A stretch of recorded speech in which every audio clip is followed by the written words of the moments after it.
Welcome friends, मेरे channel पर आपका स्वागत है। चलिए हम लोग आज जो टॉपिक देखने वाले हैं वो है आपका भारतीय राज्य व्यवस्था। और इनके पहले हम लोग जो है आपका संवैधानिक विकास पर डिस्कस कर चुके हैं। तो इस वीडियो को आप मेरे चैनल पर देख सकते हैं। और वो टॉपिक बहुत ही इम्पोर्टेंट है कि आपका संवैधानिक विकास, उसको एक बार जरूर देखिएगा। आज का टॉपिक जो है वो है आपका भारतीय राज्य व्यवस्था। चलिए इनमें हम लोग डिस्कस करेंगे।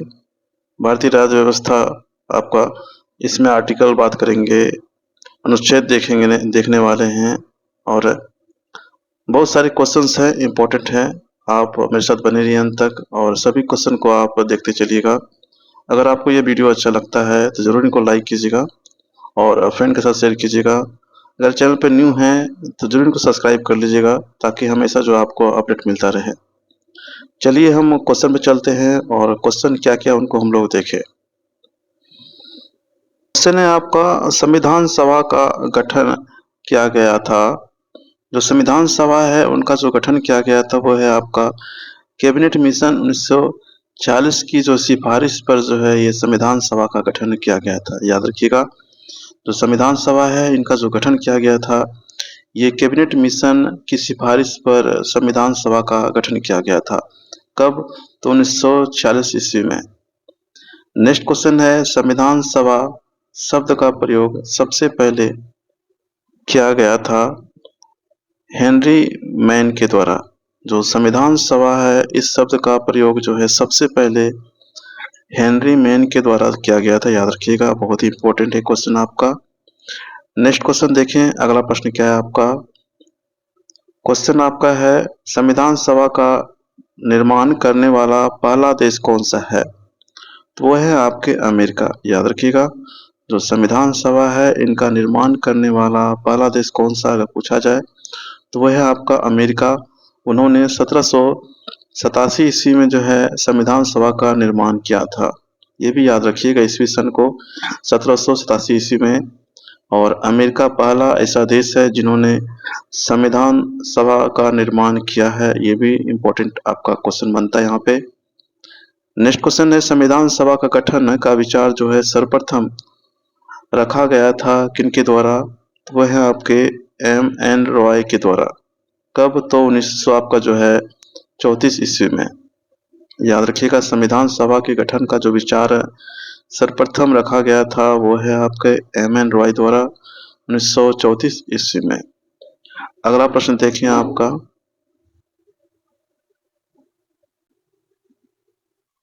नेक्स्ट क्वेश्चन है, कैबिनेट मिशन भारत कब आया था? तो याद रखिएगा, जो कैबिनेट मिशन है जिनके तहत जो है संविधान सभा का निर्माण हुआ था वो आपका जो है 24 मार्च 1946 में जो है भारत में आया था। और ये आपके जो हैं पैट्रिक लॉरेंस के नेतृत्व में आपका जो है कैबिनेट मिशन जो है भारत आया था। ये भी याद रखिएगा, अगर पूछा जाए कैबिनेट मिशन जो है भारत कब आया तो वो है 24 मार्च 1946 में। और किनके नेतृत्व में ये जो है आपका कैबिनेट मिशन भारत जो है आपका आया था? तो वह है पैट्रिक लॉरेंस, इनके अध्यक्ष थे। याद रखिएगा, इनके नेतृत्व में जो है कैबिनेट मिशन जो है भारत आया था 24 मार्च 1946 को।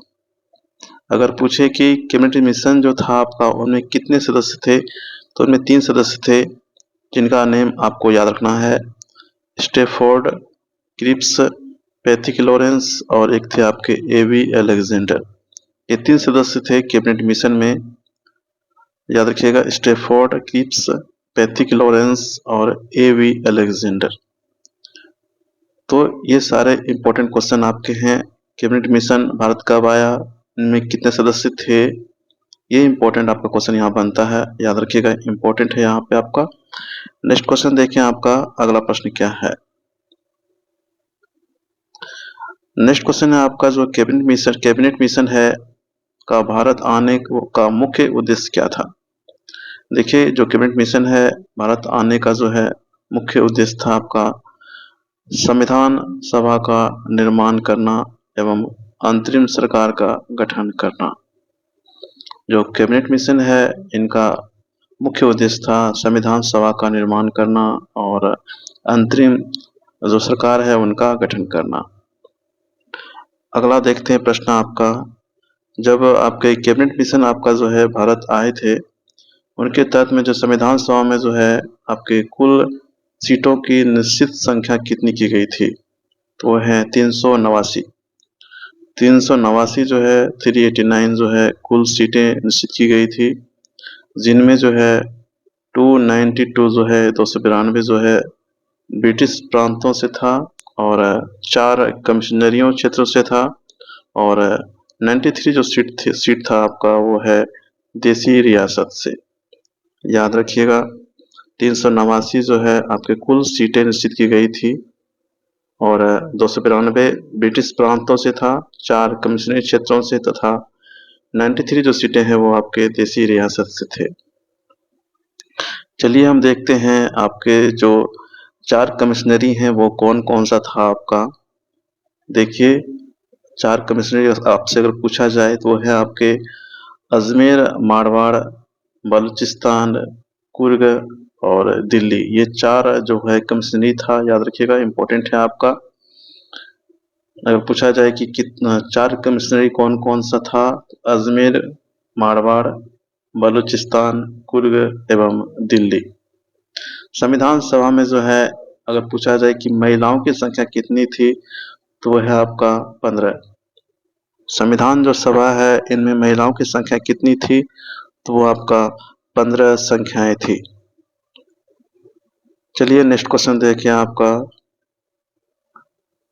संविधान सभा में जो है सीटें आवंटित की गई थी, तो वो है आपके प्रति 10 लाख पर एक प्रतिनिधि के रूप में जो है सीटें आवंटित की गई थी।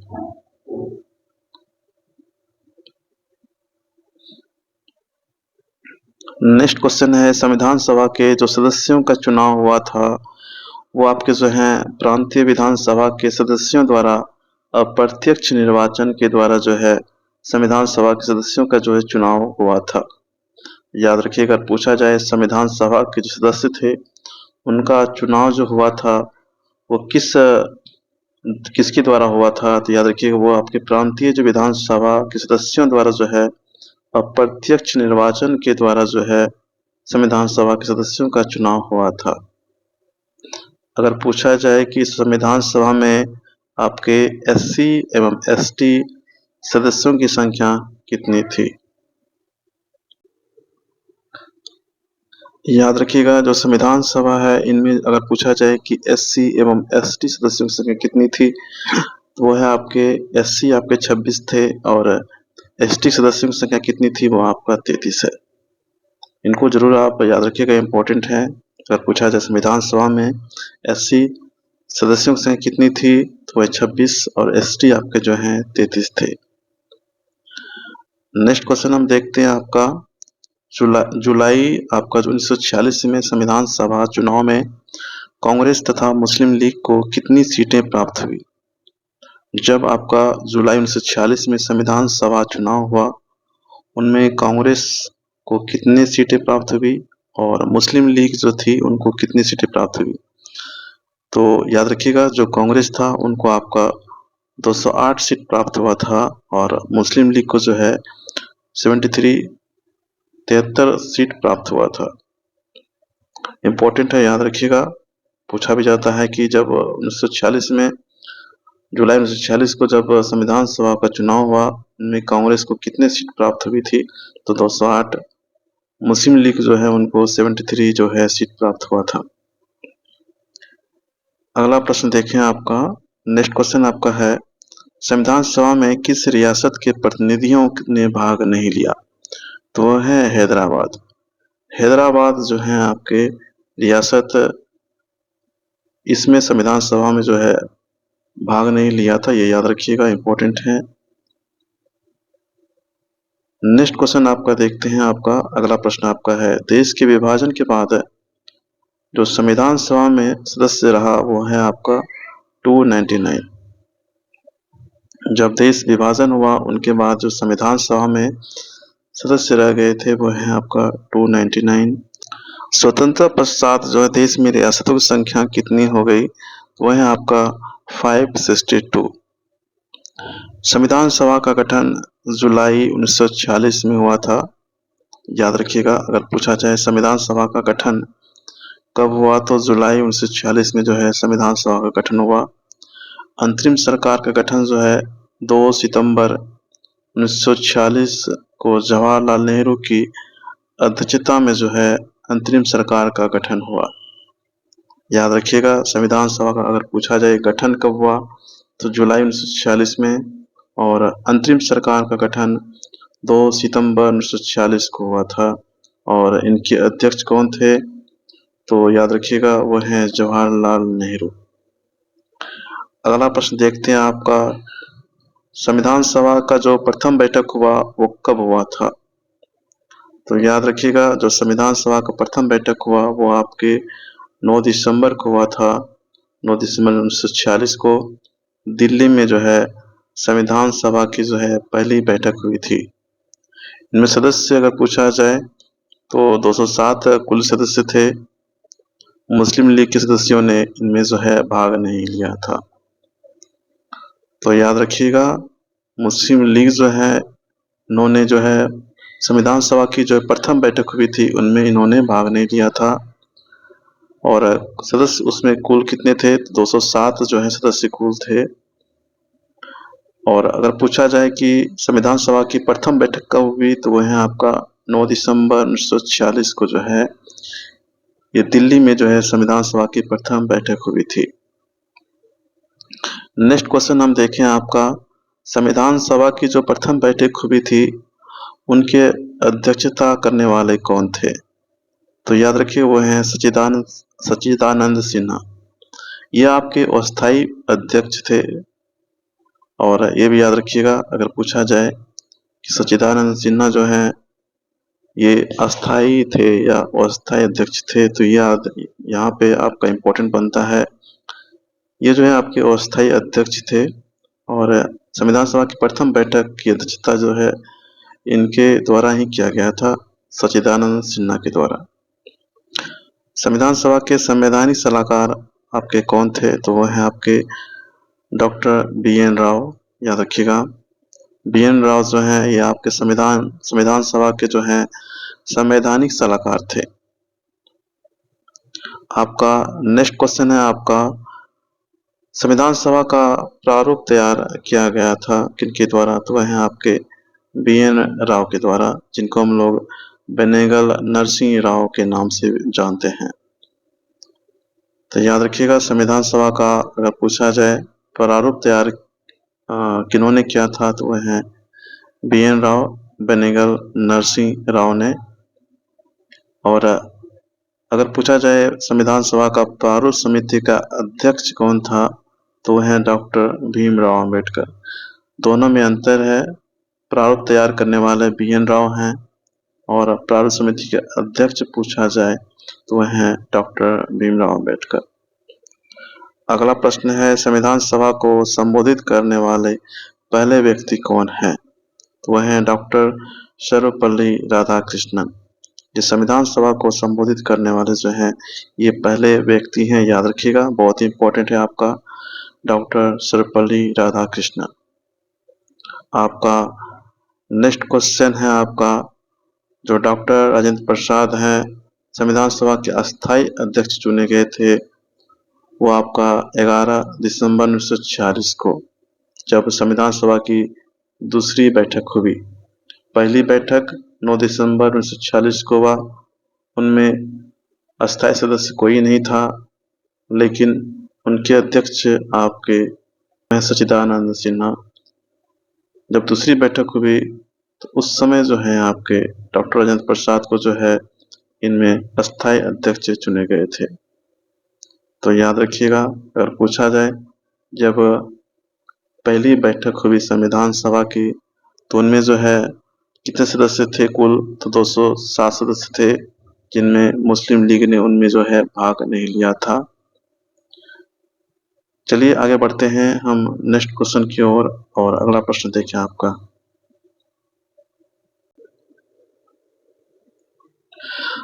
नेक्स्ट क्वेश्चन आपका है, संविधान सभा के समक्ष सबसे पहले लाया गया प्रस्ताव था वह आपके उद्देश्य प्रस्ताव। ये जो है संविधान सभा के समक्ष सबसे पहले लाया गया प्रस्ताव था। याद रखिएगा कौन सा? उद्देश्य प्रस्ताव। और उद्देश्य प्रस्ताव को पेश किन्होंने किया था? वह है जवाहरलाल नेहरू ने किया था 13 दिसंबर 1946 को। याद रखिएगा उद्देश्य प्रस्ताव जो है ये पेश किनके द्वारा किया गया था? वह है जवाहरलाल नेहरू के द्वारा 13 दिसंबर 1946 को। और संविधान सभा के समक्ष सबसे पहला लाया गया प्रस्ताव और पूछा जाए तो वह है आपके उद्देश्य प्रस्ताव। नेक्स्ट क्वेश्चन देखते हैं आपका। जो उद्देश्य प्रस्ताव है उनको उद्देशिका के रूप में पारित किया गया तो वह है आपके 22 जनवरी 1947 को। जो उद्देश्य प्रस्ताव है उनको जो है उद्देशिका के रूप में जो है पारित किया गया 22 जनवरी 1947 को। उद्देशिका को ही का क्या कहा गया? प्रस्तावना कहा गया। याद रखिएगा जो उद्देशिका है उनको ही क्या कहा गया? प्रस्तावना कहा गया। इनको जरूर आप याद रखिएगा। नेक्स्ट क्वेश्चन आपका है ब्रिटिश भारत में सबसे पहले प्रस्तावना का जो प्रावधान किया गया वो है आपके 1919 के जो है अधिनियम में किया गया। याद रखिएगा अगर पूछा जाए कि ब्रिटिश भारत में सबसे पहले जो है प्रस्तावना का जो प्रावधान किया गया वो किस अधिनियम में? तो 1919 के अधिनियम में जो है ये प्रस्तावना का प्रावधान किया गया। संविधान भारतीय संविधान की जो प्रस्तावना जो है शुरू होती है हम भारत के लोग से। जो भारतीय संविधान की प्रस्तावना है ये शुरू होती है आपके कहाँ से? तो हम भारत के लोग से ये आपका संविधान की प्रस्तावना जो है शुरू होती है। ये याद रखिएगा, इम्पोर्टेंट है आपका। अगला देखते हैं आपका प्रस्तावना उद्देशिका जो आपका लिया गया है वो कहाँ से लिया गया है? तो वो अमेरिका से लिया गया है। याद रखिएगा जो प्रस्तावना है जिनको हम लोग उद्देशिका कहते हैं वो कहाँ से लिया गया है? तो वह है अमेरिका से लिया गया। और प्रस्तावना की जो भाषा कहाँ से लिया गया वह है ऑस्ट्रेलिया। भाषा अगर पूछा जाए तो ऑस्ट्रेलिया, याद रखिएगा भाषा में सो है और ऑस्ट्रेलिया में भी आपका सो दिख रहा होगा तो इनमें आपको समझने में आसानी होगी। प्रस्तावना उद्देशिका लिया गया अमेरिका से और प्रस्तावना की भाषा जो है वो आपका ऑस्ट्रेलिया से लिया गया। आपका नेक्स्ट क्वेश्चन देखें। आपका प्रस्तावना को जो है संशोधित किया गया एक बार किया गया 47 में जो है संविधान संशोधन 1976 में द्वारा जो है प्रस्तावना को एक बार संशोधित किया गया है। याद रखिएगा, इम्पोर्टेंट है। अगर पूछा जाए कि प्रस्तावना को संशोधित जो किया गया है एक बार किया गया है वो किस संशोधन के द्वारा किया गया है? तो 42वें संशोधन के द्वारा किया गया है, 1976 में किया गया। अगला देखिए प्रश्न आपका संविधान की जो है प्रस्तावना में जो है समाजवादी पंथ निरपेक्ष अखंडता शब्द जोड़ा गया तो वह है 42वां संशोधन 1976 के द्वारा जो है संविधान की प्रस्तावना में समाजवादी पंथ निरपेक्ष अखंडता शब्द जोड़ा गया था। और ये जो आपके समाजवादी पंथ निरपेक्ष अखंडता ये किनके समय में ये संविधान संशोधन हुआ है? तो आपके इंदिरा गांधी के समय हुआ था। याद रखिएगा उसके समय में ही आपका जो है ये 42वां संशोधन हुआ है 1976 में। और इनमें समाजवाद पंथ निरपेक्ष अखंडता इनको इस शब्द को आपका जो है जोड़ा गया था।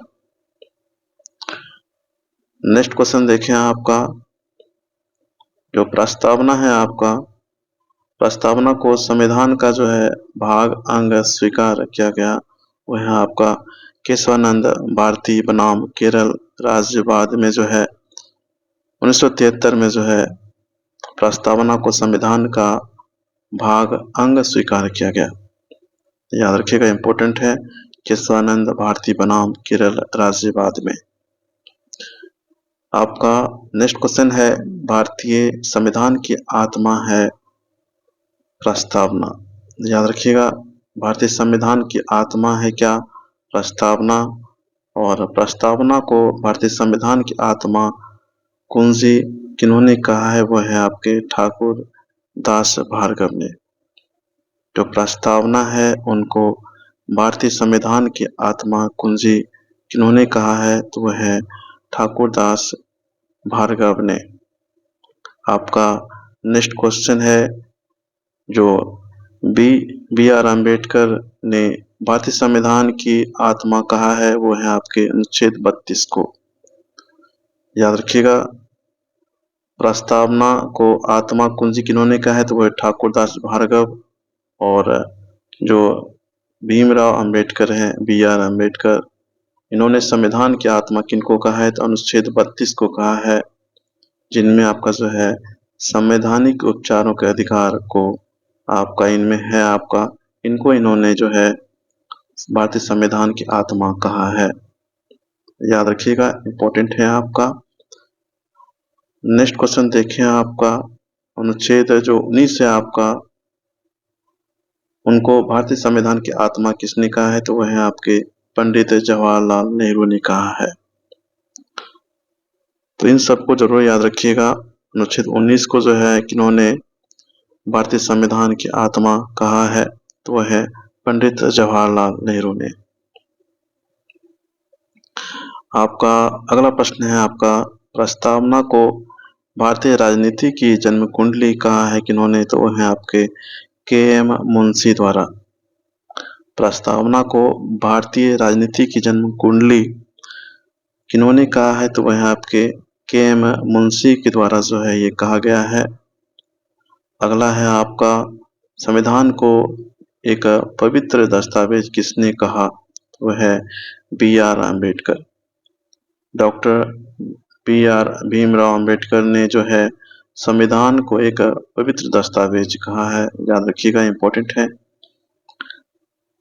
नेक्स्ट क्वेश्चन आपका है, पाकिस्तान के लिए पृथक संविधान सभा गठित की गई, तो वह है आपके 26 जुलाई 1947 को जो है पाकिस्तान के लिए जो है एक पृथक संविधान सभा गठित की गई थी। कब, तो 26 जुलाई 1947 को। आपका अगला प्रश्न आपका है, भारत के संविधान को तैयार करने के लिए गठित समितियों की कुल संख्या कितनी थी, वो है आपके 13 सदस्य, कुल 13 सदस्य था। याद रखिएगा, जो संविधान को तैयार करने के लिए गठित समितियों की अगर कुल संख्या पूछा जाए तो वो कितना है आपका 13। अगर पूछा जाए कि प्रारूप समिति के अध्यक्ष कौन थे, तो वह है आपके डॉक्टर भीमराव अंबेडकर। और ये प्रारूप समिति जो है गठित कब हुआ, तो 29 अगस्त 1947 को जो है प्रारूप समिति का जो है ये प्रारूप समिति जो है गठित हुआ था। कब, 29 अगस्त 1947 को। अगला प्रश्न आपका है, जो प्रारूप समिति है इनमें कुल संख्या कितनी है, तो वह आपके 7 है। जो प्रारूप समिति है इन सदस्यों की कुल संख्या कितनी है, तो वह है 7 आपके। संविधान के प्रारूप पर जो है बहस हुआ था, वो है 114 दिन तक जो है संविधान के प्रारूप पर जो है बहस हुई है। ये भी याद रखिएगा, इम्पोर्टेंट है। अगर पूछा जाए कि संविधान के प्रारूप के लिए जो है बहस कितने दिन हुआ है, तो वह आपके 114 दिन जो है इनमें बहस हुआ है। संविधान के प्रारूप समिति के समक्ष जो है प्रस्तावना परिभाषित किया किन्होंने, तो वह है जवाहरलाल नेहरू ने। संविधान के प्रारूप समिति के समक्ष प्रस्तावना को परिभाषित करने वाले कौन है, तो वह है आपके जवाहरलाल नेहरू ने किया है। याद रखिएगा, इम्पोर्टेंट है आपके। अगला प्रश्न आपका है, नेक्स्ट क्वेश्चन, संविधान सभा में जो है डॉक्टर भीमराव अंबेडकर का पहली बार जो निर्वाचन हुआ वो आपके कहाँ से हुए थे, तो वो पूर्वी बंगाल से हुए थे। याद रखिएगा, पहली बार जो निर्वाचन इनका हुआ है वो आपको पूर्वी बंगाल से हुआ है। और जब विभाजन हो गया बंगाल का, तो उनके बाद जो है आपके बम्बई प्रेसिडेंसी के पुणे से ये निर्वाचन हुए थे। तो याद रखिएगा, 2014 में जो है आपके बम्बई प्रेसिडेंसी के पुणे से ये निर्वाचन हुए थे। तो याद रखिएगा, पहली बार जो निर्वाचन इनका हुआ है वो आपको पूर्वी बंगाल से हुआ है। और जब विभाजन हो गया बंगाल का, तो उनके बाद जो है आपके बम्बई प्रेसिडेंसी के पुणे से ये निर्वाचन हुए थे। अगर पूछा जाए पहली बार निर्वाचन कहाँ से हुआ इनका, तो पूर्वी बंगाल से, और विभाजन के बाद जो है बॉम्बे प्रेसिडेंसी के पुणे से। अगला प्रश्न आपका देखते हैं, जब स्वतंत्रता पश्चात जो है प्रथम कानून आपके जो है मंत्री कौन थे, तो वह हैं डॉक्टर भीमराव अंबेडकर। याद रखिएगा, जब देश आजाद हुआ उनके पश्चात जो है प्रथम कानून मंत्री अगर बोला जाए तो वह हैं doctor Bhimrao Ambedkar.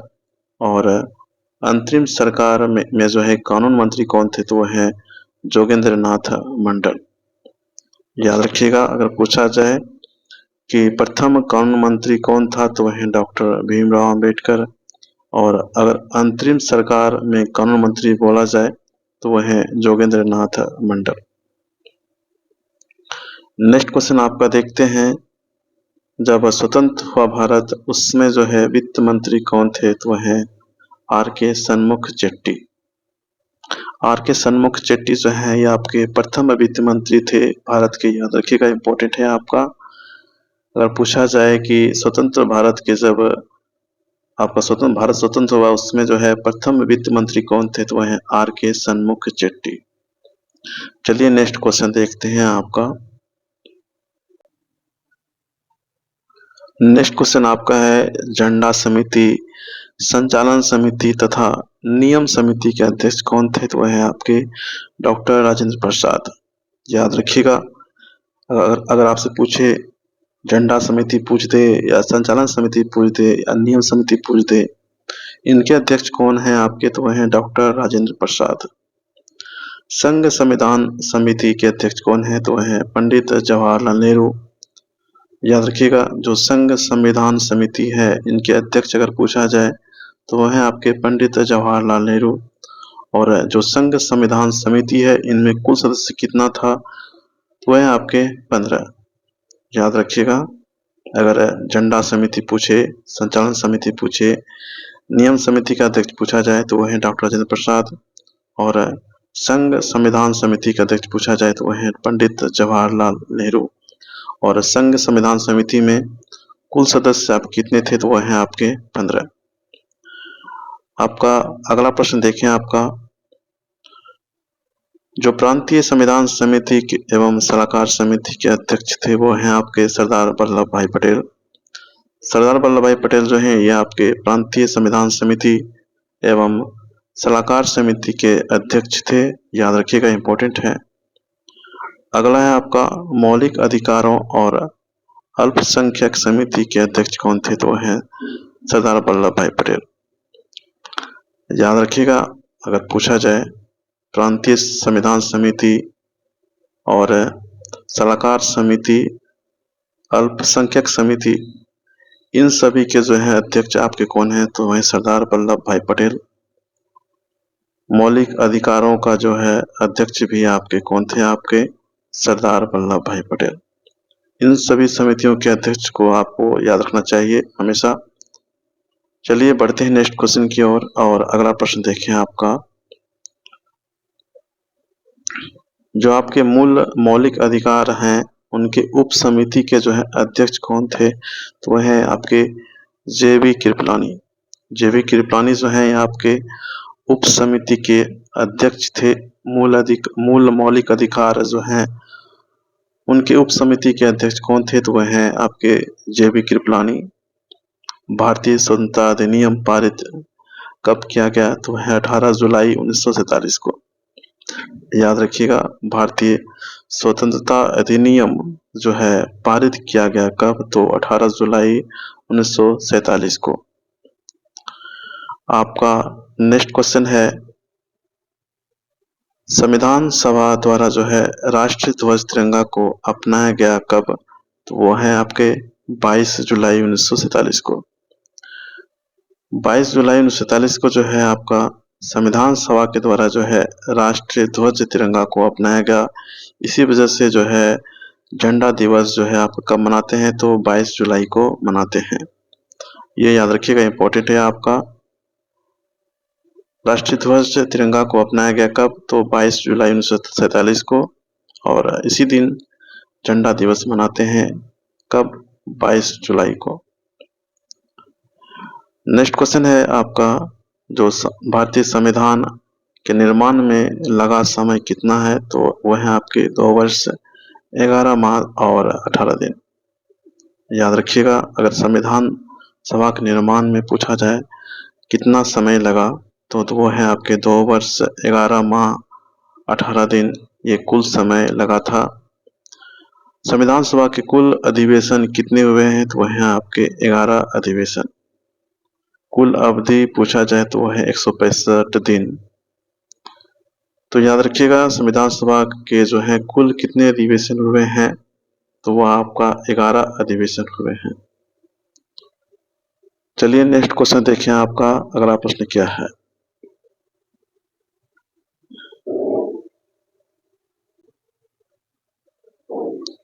Next question आपका है, संविधान सभा द्वारा जो है भारतीय संविधान को अपनाया गया, अंगीकृत, अधिनियमित किया गया कब, तो वह है आपके 26 नवंबर 1949 को। 26 नवंबर 1949 को जो है भारतीय संविधान को अपनाया गया। याद रखिएगा, कब, तो 26 नवंबर 1949 को। इसी वजह से जो है संविधान दिवस या आप विधि दिवस बोल सकते हैं, ये 26 नवंबर को जो है मनाया जाता है। याद रखिएगा। तो आपके जो है संविधान दिवस या विधि दिवस जो मनाया जाता है वो 26 नवंबर को मनाया जाता है। संविधान सभा की जो अंतिम बैठक हुई वो आपका 24 जनवरी 1950 को हुआ। जो संविधान सभा है, इनकी जो अंतिम बैठक हुई थी वो आपका 24 जनवरी 1950 को जो है संविधान सभा की अंतिम बैठक हुई थी। आपका अगला प्रश्न है आपका, संविधान सभा द्वारा जो है राष्ट्रगान के रूप में जन गण मन को स्वीकार जो किया गया वो आपका 24 जनवरी 1950 को जो है स्वीकार किया गया, क्योंकि ये संविधान सभा की जो है अंतिम बैठक हुई थी 24 जनवरी 1950 को, और उसी दौरान जो है राष्ट्रगान के रूप में जो है जन गण मन को जो है स्वीकार किया गया। नेक्स्ट क्वेश्चन आपका है, संविधान सभा द्वारा जो है राष्ट्रगीत के रूप में वंदे मातरम को स्वीकार किया गया कब, तो वह है 26 जनवरी 1950 को। याद रखिएगा, 24 जनवरी 1950 को जो है संविधान सभा की अंतिम बैठक होती है, उसके दरमियान में जो है राष्ट्रगान को अपनाया गया था, जो जन गण मन है आपका, और राष्ट्रगीत जो है ये आपके वंदे मातरम को स्वीकार जो किया गया, तो वह है 26 जनवरी 1950 को स्वीकार किया गया। और संपूर्ण भारत में संपूर्ण संविधान जब लागू किया गया, वो डेट आपका याद रखिएगा, वो है आपके 26 जनवरी 1950 को जो है संपूर्ण संविधान लागू कर दिया गया।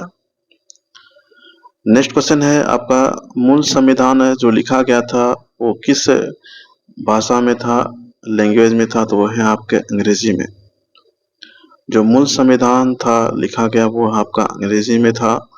और भारतीय संविधान को लिखने वाले सुलेखक कौन थे, तो वह है आपके प्रेम बिहारी नारायण रायजादा। प्रेम बिहारी नारायण रायजादा, इन्होंने जो है भारतीय संविधान को लिखने वाले हैं। याद रखिएगा, सुलेखक कौन है, अगर पूछा जाए भारतीय संविधान लिखने वाले सुलेखक कौन है, तो वह आपके प्रेम बिहारी नारायण रायजादा। अगला प्रश्न देखिए आपका, भारतीय संविधान के जो है मूल प्रति को चित्रों से सजाया था किन्होंने, तो वह है नंदलाल बोस ने। जो भारतीय संविधान के मूल प्रति हैं उनमें चित्रों से सजाने वाले कौन हैं, तो वह है आपके नंदलाल बोस।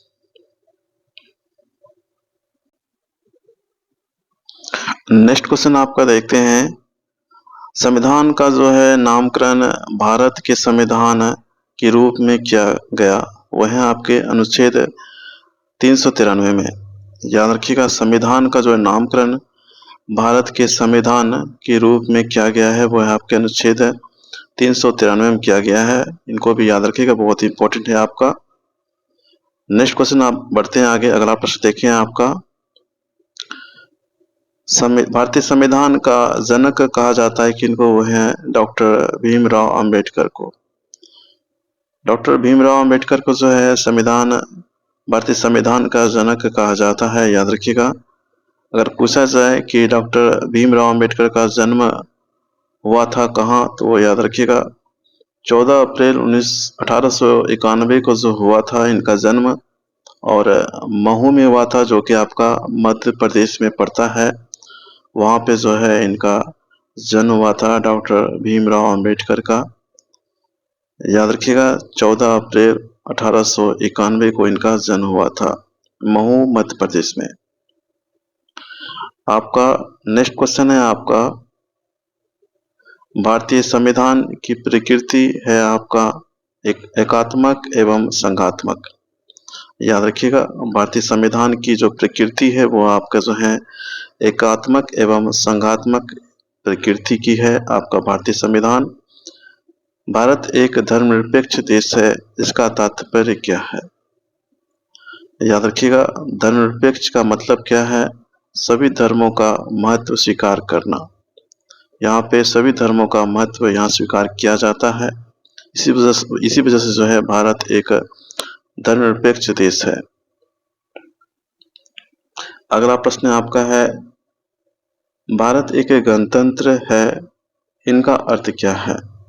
भारत में जो है, भारत में राष्ट्र का प्रधान निर्वाचित होता है। जो राष्ट्र के प्रधान होते हैं, जिनको हम लोग राष्ट्रपति कहते हैं, वो जो है निर्वाचित होता है। इसीलिए जो है भारत एक गणतंत्र है। अगला प्रश्न देखें आपका, अगर बोला जाए जो भारत का संविधान है वो कैसा संविधान है? अंशतः कठोर और अंशतः लचीला, ये दोनों प्रकार के हमारे संविधान भारत के हैं। याद रखिएगा अंशतः कठोर भी है, अंशतः लचीला भी है। अगला प्रश्न देखें आपका, भारतीय संविधान को जो है अर्धसंघीय संविधान कहा है किन्होंने? तो है आपके केसी वियर ने जो है आपका भारतीय संविधान को जो है अर्धसंघीय संविधान कहा है। याद रखिएगा अर्धसंघीय संविधान कहने वाले कौन है?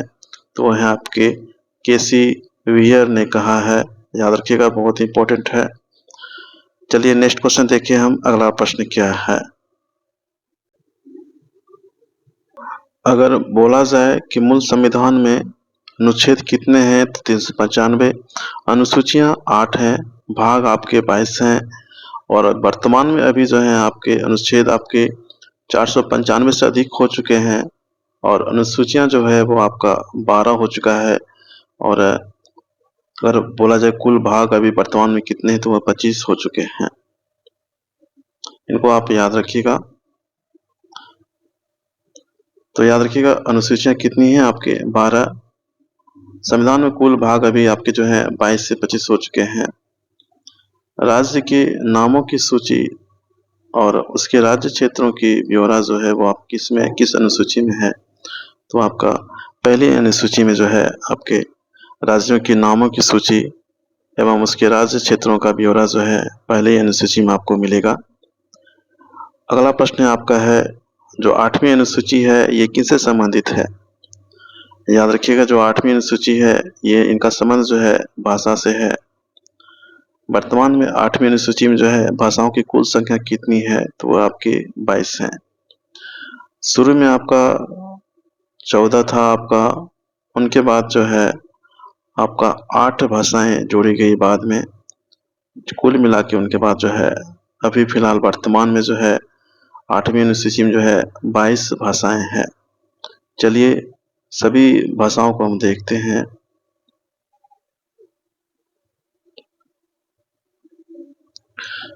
जो सिंधी भाषा है 8वीं सूची में जोड़ा गया, वो आपके 21वां संविधान संशोधन 1967 के द्वारा जो है सिंधी भाषा को जोड़ा गया। याद रखिएगा इम्पोर्टेंट है। अगर बोला जाए कि जो सिंधी भाषा है वो 8वीं सूची में जो जोड़ा गया वो किस संशोधन के द्वारा जोड़ा गया? तो 21वां संशोधन। और कब? तो 1967 में इनको जोड़ा गया था। जो मणिपुरी, कोंकणी, नेपाली ये सभी भाषाएं हैं, इनको जो है 8वीं अनुसूची में जोड़ा गया, वो आपका 71वां संविधान संशोधन के द्वारा जोड़ा गया था। और वो कब? तो 1992 ईस्वी में जो है इनको जोड़ा गया था 71वां संविधान संशोधन के द्वारा।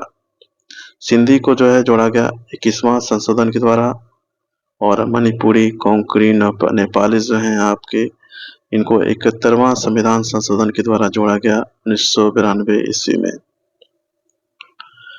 अगला है आपका जो 8वीं अनुसूची में जो है आपका बोडो, मैथिली, डोगरी और संथाली भाषा जोड़ा गया, वो आपका 92वां संविधान संशोधन 2023 के तहत में जो है इनको जोड़ा गया, बोडो, मैथिली, डोगरी, संथाली भाषा को।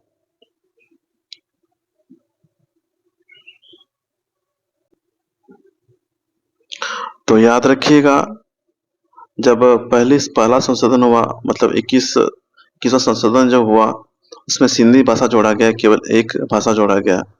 उनके बाद जो है 71वां संशोधन हुआ, उसमें जो है आपका 3 भाषाएं जोड़ी गई, मणिपुरी, नेपाली, कोंकणी।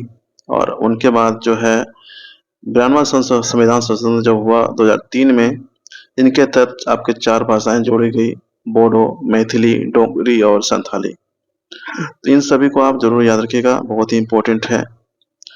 हम बढ़ते हैं नेक्स्ट क्वेश्चन की ओर। अगला प्रश्न देखें आपका, हिंदी को भारत की राजभाषा के रूप में स्वीकार किया गया, 14 सितंबर 1949 को स्वीकार किया गया। याद रखिएगा, जो हिंदी है, हिंदी को भारत की राजभाषा के रूप में जो स्वीकार किया गया, वो है आपका 14 सितंबर 1949 को। इसीलिए जो है हिंदी दिवस जो है मनाया जाता है, वो आपका 14 सितंबर को जो है हिंदी दिवस मनाया जाता है। अगला देखिए प्रश्न आपका, संघ की जो है राजभाषा हिंदी एवं लिपि देवनागरी है। यह आपके जो है भाग 17 के अनुच्छेद आपके जो है 343 के अनुसार ये आपके हैं। नेक्स्ट क्वेश्चन है, प्रथम राजभाषा का आयोग गठन जो है कब हुआ? तो 1955 में जो है प्रथम राजभाषा आयोग का गठन हुआ था। याद रखिएगा, 1955 में जो है प्रथम राजभाषा आयोग का गठन हुआ।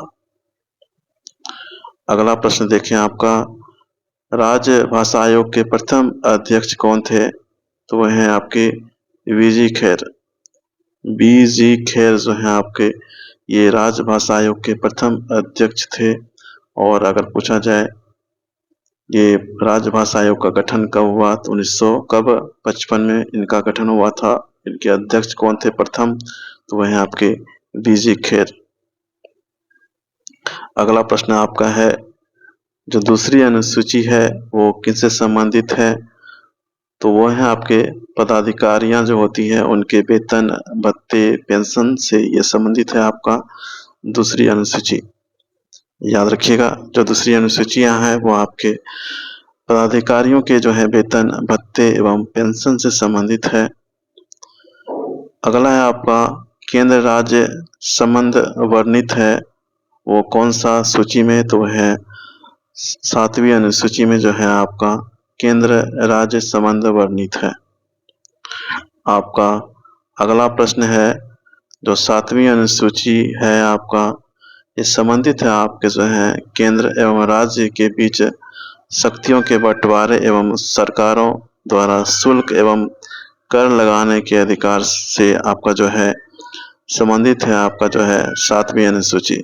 याद रखिएगा, 7वीं अनुसूची में जो है आपका शक्ति का बंटवारा का वर्णन है, जो कि केंद्र एवं राज्य के बीच जो है शक्तियां होती है, इनके बंटवारे एवं सरकारों एवं द्वारा जो है शुल्क एवं कर लगाने के अधिकार से संबंधित है। आपका नेक्स्ट क्वेश्चन है आपका, जो 10वीं अनुसूची है, इनका संबंध किनसे है? इनका जो संबंध है ये आपका दल बदल से संबंधित प्रावधान से है। याद रखिएगा, 10वीं अनुसूची जो है आपका दल बदल से संबंधित प्रावधान से है इनका संबंधित। आपका नेक्स्ट क्वेश्चन है आपका, जो दल बदल निरोधक अधिनियम पारित हुआ वो आपका 15 फरवरी 1985 को जो है दल बदल निरोधक अधिनियम पारित हुआ है। बहुत ही इंपॉर्टेंट है, आपसे अगर पूछा जाए कि जो दल बदल निरोधक अधिनियम है ये कब पारित हुआ, तो 15 फरवरी 1985 को यह पारित हुआ है। अगला है प्रश्न आपका, दल बदल विरोध कानून को मान्यता दी गई वह है 52वां संशोधन के द्वारा। 1985 में 52वां संशोधन के द्वारा जो है दल बदल विरोधी कानून को मान्यता दी गई। आपका अगला प्रश्न है आपका, संविधान में जो है देश का नाम भारत अथवा आपका जो है इंडिया लिखा गया है। संविधान में जो है देश का नाम क्या है आपका, भारत अथवा इंडिया आपको इसमें मिलेगा। आपका अगला प्रश्न है, संविधान का सबसे बड़ा भाग है 5वां। संघीय न्यायपालिका का उल्लेख है भाग 5 के अध्याय 4 में, याद रखिएगा। संघीय न्यायपालिका का उल्लेख आपको किन में मिलेगा, तो भाग 5 के जो है अध्याय 4 में जो है संघीय न्यायपालिका का उल्लेख है आपका, याद रखिएगा, इम्पोर्टेंट है आपका। अगर पूछा जाए संघीय न्यायपालिका का उल्लेख किस में है, तो भाग 5 के जो है अध्याय 4 में है आपका।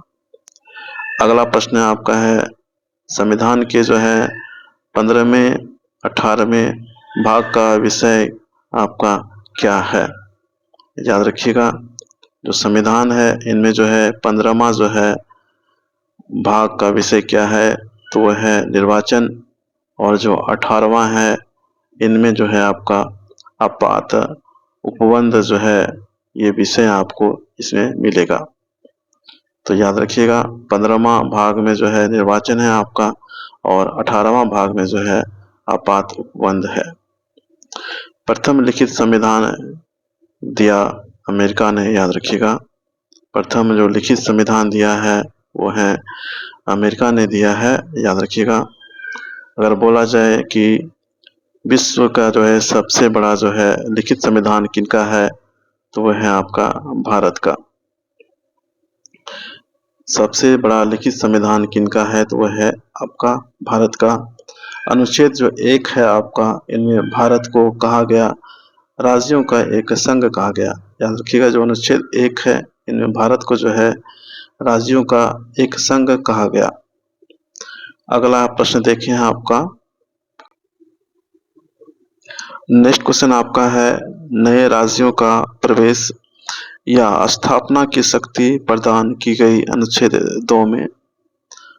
किसी नए राज्यों का प्रवेश या स्थापना की शक्ति जो है ये प्रदान की गई वो अनुच्छेद 2 में है आपका। अगला प्रश्न आपका है, अनुच्छेद जो है आपका 3 के तहत में नए राज्यों का निर्माण वर्तमान राज्यों के क्षेत्र सीमाओं या नामों में परिवर्तन करने का अधिकार संसद को है। संसद को यह अधिकार है कि नए राज्यों का निर्माण वर्तमान राज्यों के क्षेत्र सीमाओं या नामों में परिवर्तन करने का अधिकार यह संसद को दिया गया, वो अनुच्छेद 3 के तहत में दिया गया, याद रखिएगा, इम्पोर्टेंट है। अगर ये पूछा जाए कि संसद को ये जो अधिकार दिया गया है वो किस अनुच्छेद के तहत में दिया गया है, तो वह अनुच्छेद 3 के तहत में जो है संसद नए राज्यों का निर्माण कर सकता है, वर्तमान राज्यों के क्षेत्र सीमाएं हैं या नामों में जो है ये परिवर्तन करने का इनको अधिकार है संसद को, अनुच्छेद 3 के तहत में। राज्य पुनर्गठन आयोग की स्थापना वो आपका 1953 में जो है राज्य पुनर्गठन आयोग की स्थापना हुई है, याद रखिएगा, इम्पोर्टेंट है। 1953 में जो है आपका राज्य पुनर्गठन आयोग की स्थापना हुई है। आपका नेक्स्ट क्वेश्चन देखें, अगला प्रश्न क्या है आपका। क्वेश्चन आपका है, राज्य पुनर्गठन आयोग के अध्यक्ष कौन है आपके, तो वह है आपके फजल अली। राज्य पुनर्गठन आयोग की स्थापना 1953 में हुई है और इनके अध्यक्ष अगर पूछा जाए कौन है, तो वह आपके फजल अली, याद रखिएगा, इम्पोर्टेंट है। नेक्स्ट क्वेश्चन है, भाषा के आधार पर जो है गठित प्रथम राज्य कौन सा है, वो है आपके आंध्र प्रदेश। आंध्र प्रदेश जो है भाषाई आधार पर जो है गठित प्रथम राज्य है आंध्र प्रदेश, याद रखिएगा। 1 अक्टूबर 1953 में जो है प्रथम जो है राज्य बना है वो भाषा के आधार पर, याद रखिएगा, इम्पोर्टेंट है, वो है आंध्र प्रदेश। अगला प्रश्न देखें आपका, अगला प्रश्न आपका है, भाषाई आधार पर राज्यों का पुनर्गठन किया गया 1956 में। याद रखिएगा, भाषाई आधार पर राज्यों का जो है पुनर्गठन किया गया वो है 1956 में। असम राज्य का गठन हुआ है 1956 में। याद रखिएगा, असम राज्य का जो गठन हुआ है 1956 में। और पहला राज्य जो गठन किया गया वो है आपका भाषाई आधार पर आंध्र प्रदेश का किया गया था 1953 में। उनके बाद असम राज्य का गठन किया गया 1956 में। अगला प्रश्न देखें आपका, क्वेश्चन आपका है, सिक्किम को 22वां राज्य का दर्जा प्राप्त हुआ, वो 36वां संविधान संशोधन के द्वारा जो है 1975 में जो है सिक्किम को जो है 22वां राज्य का दर्जा प्राप्त हुआ। जो आपके नागालैंड राज्य हैं इनको जो है 13वां संविधान संशोधन के द्वारा जो है 1962 में जो है नागालैंड का राज्य का जो है दर्जा मिला है। याद रखिएगा, इंपॉर्टेंट है यहाँ पे। अगला प्रश्न आपका है, जो आपका गोवा है ये इनको जो है पूर्ण राज्य बना ये कब, तो 56वां संविधान संशोधन के द्वारा जो है 1987 ईस्वी में जो है गोवा पूर्ण राज्य बना है। याद रखिएगा, 25वां। नेक्स्ट क्वेश्चन है, दिल्ली को राजधानी का पूर्णतः दर्जा मिला कब, तो 69वां संशोधन के द्वारा 1991 ईस्वी में। याद रखिएगा, 1991 ईस्वी में जो है 69वां संशोधन के द्वारा जो है दिल्ली को राजधानी का पूर्णतः दर्जा मिला है। अगला प्रश्न आपका है, छत्तीसगढ़, उत्तराखंड, झारखंड की स्थापना जो है 15 नवंबर 2000 में हुआ है। छत्तीसगढ़ पूछा जाए 1 नवंबर को ये बना है, इनकी स्थापना हुई 1 नवंबर 2000 में। उनके बाद उत्तराखंड की स्थापना हुई 9 नवंबर 2000 को, और झारखंड का स्थापना जो हुआ है वो आपका 15 नवंबर 2000 में जो है झारखंड की स्थापना हुई है। तो याद रखिएगा, 1 नवंबर को छत्तीसगढ़, 9 नवंबर को जो है आपका उत्तराखंड और 15 नवंबर को झारखंड की स्थापना हुई है। अगला प्रश्न आपका देखें, जो तेलंगाना राज्य है, तेलंगाना राज्य का निर्माण हुआ है वो आपका 2 जून 2014 को जो है तेलंगाना राज्य का निर्माण हुआ। ये आंध्र प्रदेश को विभाजित कर तेलंगाना राज्य बना है। याद रखिएगा, 2 जून 2014 को। वर्तमान में भारत में जो है कितने राज्य हैं, तो 28 राज्य हैं। और अगर पूछा जाए कि केंद्र शासित प्रदेश कितने हैं, तो वह आपके कितने हैं, 8 है। याद रखिएगा, वर्तमान में राज्य कितने हैं, तो 28 हैं। और केंद्र शासित प्रदेश कितने हैं, तो आप 8 हैं आपके। संविधान की संप्रभुता निहित है आपके जनता में। जो संविधान है आपका, इनकी जो संप्रभुता है ये आपका निहित किन में है, तो जनता में निहित है आपका। अगला है प्रश्न आपका, संविधान में संघीय व्यवस्था प्रशासनिक ढांचा का मॉडल जो है आपके लिया गया कहाँ से, तो कनाडा से। याद रखिएगा, बहुत इंपॉर्टेंट है। अगर पूछा जाए कि जो संघीय व्यवस्था है ये किस देश से लिया गया, तो है कनाडा से लिया गया। संघीय व्यवस्था क्या है, तो ये प्रशासनिक ढांचा का मॉडल है आपका, जिनको कि कनाडा देश से लिया गया है संविधान में। अगर पूछा जाए कि जो मूल्य कर्तव्य है ये किस देश से लिया गया, तो वह है आपके सोवियत संघ। सोवियत संघ से जो है आपका मूल्य कर्तव्य लिया गया। याद रखिएगा, संघीय व्यवस्था कनाडा से, मूल कर्तव्य जो है आपका सोवियत संघ से लिया गया। आपका नेक्स्ट क्वेश्चन है आपका, जो संसदीय शासन प्रणाली है, एकल नागरिकता है, विधि निर्माण प्रक्रिया है, ये सभी जो है आपके कहाँ से लिए गए हैं, तो ये ब्रिटेन से लिए गए हैं। याद रखिएगा, संसदीय शासन प्रणाली, एकल नागरिकता, विधि निर्माण प्रक्रिया, ये सभी जो हैं ब्रिटेन से लिए गए हैं। मूल मौलिक अधिकार तथा न्यायिक पुनरीक्षण ये कहाँ से लिया गया है, तो वो अमेरिका के संविधान से लिया गया है। याद रखिएगा, जो मूल अधिकार है, मौलिक अधिकार है तथा न्यायिक पुनरीक्षण है आपके, ये कहाँ से लिए गए हैं, तो अमेरिका के संविधान से लिए गए हैं। आपका नेक्स्ट क्वेश्चन है, जो भारतीय संविधान में विधि द्वारा जो स्थापित प्रक्रिया लिया गया वह जापान से लिया गया। भारतीय संविधान में जो है विधि द्वारा स्थापित प्रक्रिया जो लिया गया वो कहाँ से, तो वो जापान से लिया गया। आपका अगला प्रश्न है आपका, राज्य के नीति निर्देशक सिद्धांत तथा राष्ट्रपति निर्वाचन प्रक्रिया ये कहाँ से लिया गया, वो है आयरलैंड। जो राज्य के नीति निर्देशक सिद्धांत हैं, राष्ट्रपति निर्वाचन प्रक्रिया है, ये सभी जो हैं आपके कहाँ से लिए गए हैं, तो वो आयरलैंड से लिए गए हैं। याद रखिएगा, बहुत इंपॉर्टेंट है आपका। अगर पूछा जाए कि जो आपका भारत के संविधान में आपातकालीन उपबंध जो लिया गया वो कहाँ से लिया गया, तो जर्मनी के जो है बीमर संविधान से लिया गया। जो भारत के संविधान में आपातकालीन जो उपबंध जो लिया गया है वो आपके जर्मनी के जो है बीमर संविधान से जो है लिया गया। इनको याद रखिएगा, इंपॉर्टेंट है।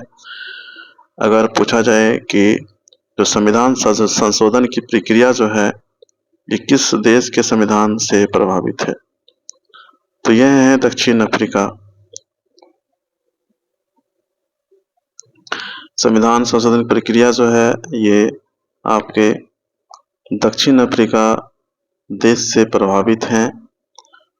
संसद को जो है संविधान में संशोधन करने की जो है शक्ति प्रदान करता है वो आपके हैं अनुच्छेद जो है 368 भाग जो है ये 20 में आपका जो है, इनके तहत जो है संसद को संविधान में संशोधन करने की शक्ति प्रदान करता है।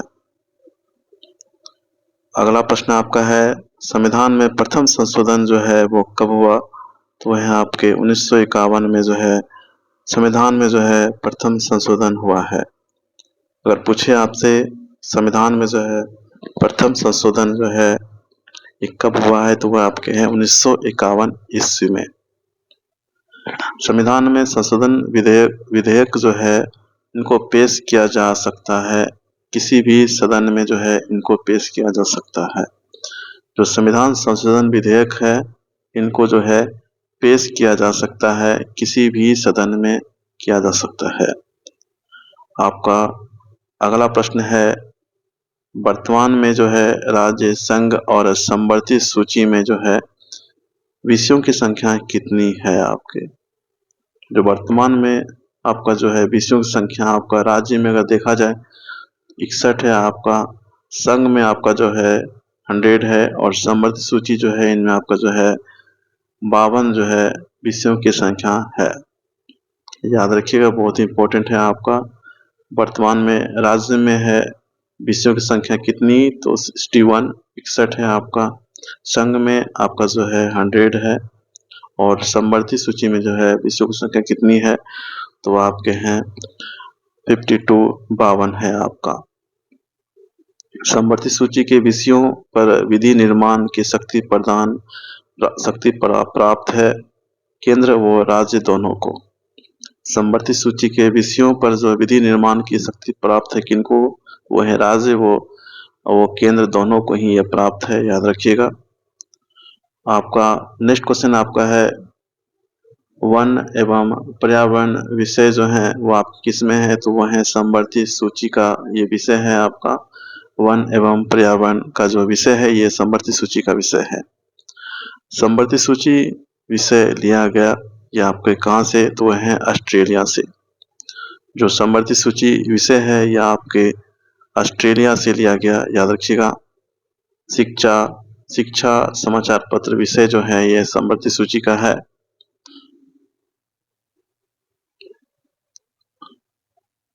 अगला प्रश्न है, शिक्षा को राज्य सूची से समवर्ती सूची में स्थानांतरित किया गया 42वां संविधान संशोधन 1976 के द्वारा। जो शिक्षा है उनको राज्य सूची से संवर्धित सूची में जो स्थानांतरित किया गया वो 42वां संविधान संशोधन 1976 के द्वारा जो है इनको स्थानांतरित किया गया। याद रखिएगा, इम्पोर्टेंट है। अगला प्रश्न देखिए आपका, पुलिस, पंचायती राज, भूमि सुधार, गैस, कृषि, कानून व्यवस्था जो विषय हैं या आपके किनके हैं, तो वो राज्य सूची का विषय है। याद रखिएगा, राज्य सूची का विषय कौन कौन सा है, तो पुलिस, पंचायती राज, भूमि सुधार, गैस, कृषि, कानून व्यवस्था, ये सभी जो विषय हैं ये आपके राज्य सूची का विषय है। चलिए आगे बढ़ते हैं और नेक्स्ट क्वेश्चन देखिए, आपका अगला प्रश्न क्या है। क्वेश्चन आपका है, रेल, डाक, रक्षा, रेडियो, टेलीविजन, बैंकिंग, बीमा, जनगणना, ये विषय जो है ये किनका है, तो ये संघ सूची का विषय है। याद रखिएगा, जो रेल है आपके, डाक है, रक्षा है, रेडियो, टेलीविजन, बैंकिंग, बीमा, जनगणना, ये सभी जो विषय हैं ये आपका संघ सूची का विषय है। याद रखिएगा, भारत में नागरिकता का प्रावधान जो है वो है एकल नागरिकता प्रावधान है। एकल नागरिकता प्रभावित है किनसे, तो वह है ब्रिटेन से। याद रखिएगा, भारत अपना जो है इनमें नागरिकता जो प्रावधान है वो एकल है, और एकल नागरिकता प्रभावित किनसे है, तो वह है ब्रिटेन देश से है आपका प्रभावित एकल नागरिकता। अगला प्रश्न देखें आपका, नागरिकता जो विषय है आपका 21 सूची का विषय है, तो ये आपके संघ सूची का विषय है। याद रखिएगा, जो नागरिकता है ये विषय जो है आपका ये संघ सूची का विषय है। नागरिकता का जो उल्लेख है ये संविधान के जो है भाग 2 के अंतर्गत है आपका। याद रखिएगा, अनुच्छेद जो है आपका 5 से 11 तक में जो है नागरिकता का जो है उल्लेख आपको इन्हें मिलेगा। संविधान के जो है भाग आपके 2 के अंतर्गत जो है नागरिकता का उल्लेख है। अगला प्रश्न देखें आपका, भारतीय नागरिकता प्राप्त की जा सकती है जन्म से, वंश परंपरा से, पंजीकरण से, देशीकरण से तथा भूमि के अर्जन द्वारा जो है भारतीय नागरिकता जो है प्राप्त की जा सकती है। याद रखिएगा, जो भारतीय नागरिकता है प्राप्त आप कर सकते हैं किस तरीके से, जन्म से, वंश परंपरा से, पंजीकरण से, देशीकरण से तथा भूमि के अर्जन द्वारा जो है भारतीय नागरिकता जो है ये प्राप्त की जा सकती है। आपका नेक्स्ट क्वेश्चन है, पंजीकरण द्वारा जो है नागरिकता प्राप्त करने के लिए भारत में निवास करना होगा कितना वर्ष, तो वो है आपका 5 वर्ष। 5 वर्ष आपको निवास करना होगा भारत में, तब आप पंजीकरण द्वारा जो है नागरिकता प्राप्त कर सकते हैं भारत का। देशीकरण द्वारा जो है नागरिकता प्राप्त करने के लिए भारत में निवास करना होगा कितना, तो 5 वर्ष।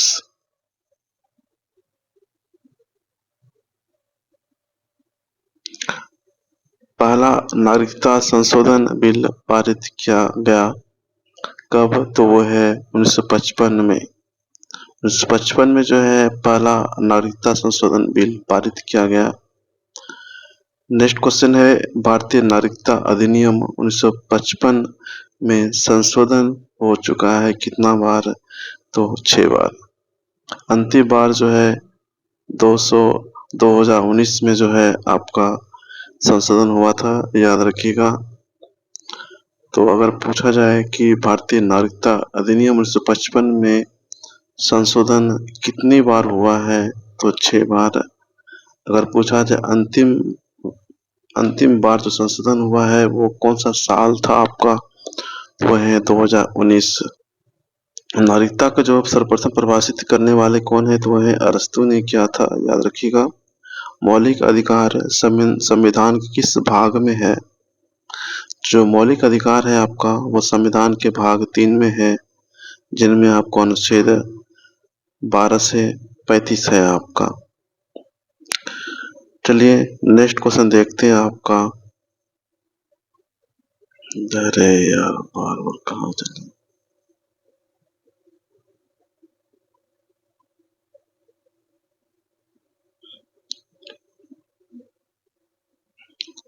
नेक्स्ट क्वेश्चन है आपका, भारत का मेगना कार्टा कहा गया किनको? तो वह है भाग 3। भाग 3 को जो है भारत का मेगना कार्टा अधिकार पत्र कहा गया। मूल संविधान में मौलिक अधिकार आपके कितने हैं? तो 7 हैं। और वर्तमान में मौलिक अधिकार आपके कितने हैं? 6 हैं।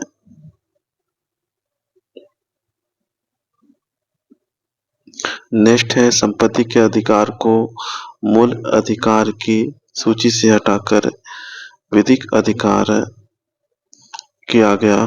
तो वह है 44वां संशोधन के द्वारा 1978 में जो है आपका संपत्ति के अधिकार को मूल अधिकार की सूची से हटाकर आपका विधिक अधिकार किया गया, जो कि आपका अनुच्छेद 300 को में आपको है आपका, याद रखिएगा, संपत्ति के अधिकार का वर्णन आपके जो है अनुच्छेद 300 को में आपको मिलेगा। इनमें जो है 44वां संशोधन के द्वारा जो है 1978 में संपत्ति के अधिकार को जो है मूल अधिकार की सूची से हटाकर विधिक अधिकार किया गया।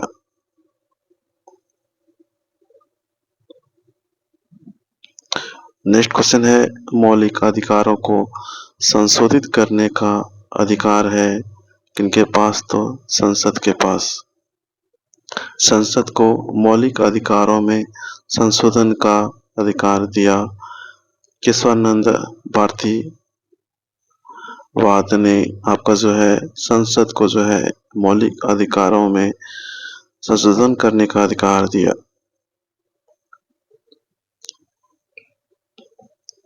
नेक्स्ट क्वेश्चन है, मौलिक अधिकारों का रक्षक माना जाता है सर्वोच्च तथा उच्च न्यायालय को जो है मौलिक अधिकारों का रक्षक माना गया है।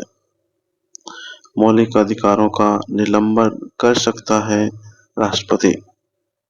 जो मौलिक अधिकार है उनका निलंबन कर सकता है कौन? तो वह है राष्ट्रपति आपका जो है कर सकता है।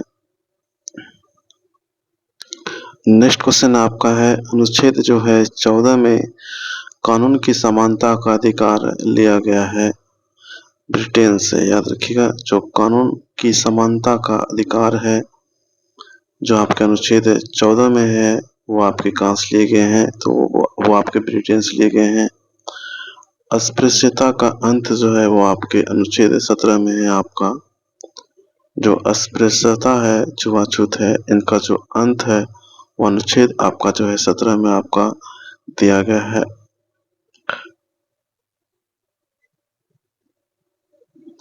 उपाधियों का अंत जो है आपका अनुच्छेद 18 में है। याद रखिएगा, इम्पोर्टेंट क्वेश्चन है आपका। अस्पृश्यता का अंत अगर पूछा जाए तो अनुच्छेद 17 में है आपका। उपाधियों का अंत अगर बोला जाए तो आपका अनुच्छेद 18 में है। अस्पृश्यता विरोधी अधिनियम 1955 में आपका है। प्रेस की स्वतंत्रता या बोलने की स्वतंत्रता ये आपके वर्णित है किन में? अनुच्छेद आपके 19 में है आपका। याद रखिएगा, इनमें जो है प्रेस की स्वतंत्रता या बोलने का जो है आपका अधिकार है स्वतंत्रता वो आपको वर्णित है अनुच्छेद 19 में। 19 अनुच्छेद 19 को में आपका ये वर्णित है, याद रखिएगा। नेक्स्ट क्वेश्चन देखिए आपका। क्वेश्चन आपका है, चौथा स्तंभ इंगित करता है प्रेस को। जो चौथा स्तंभ है वो इंगित करता है प्रेस को, याद रखिएगा। प्राण एवं दैहिक स्वतंत्रता जो है संरक्षण वर्णित अनुच्छेद किसमें है? अनुच्छेद 21 में है। प्राण एवं दैहिक स्वतंत्रता जो होता है वो आपका का रक्षण वर्णित है किनमें? अनुच्छेद आपका जो है 21 में आपका वर्णित है। नेक्स्ट क्वेश्चन है, जो अल्पसंख्यक वर्गों के हितों का संरक्षण संबंधी अधिकार उल्लिखित है आपको किसमें? तो अनुच्छेद 29 में आपका जो है अल्पसंख्यक वर्गों के हितों का संरक्षण का संबंधी अधिकार जो उल्लिखित है वो आपका अनुच्छेद किसमें है? तो वो आपके 29 में आपको है आपका। अगला प्रश्न देखें आपका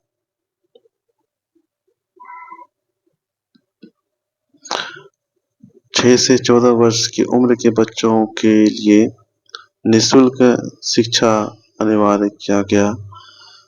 तो है आपका 86वां जो है संशोधन 2002 के द्वारा जो है अनुच्छेद 21 को में जो है 6 से 14 वर्ष की उम्र के बच्चों के लिए जो है निःशुल्क शिक्षा अनिवार्य किया गया।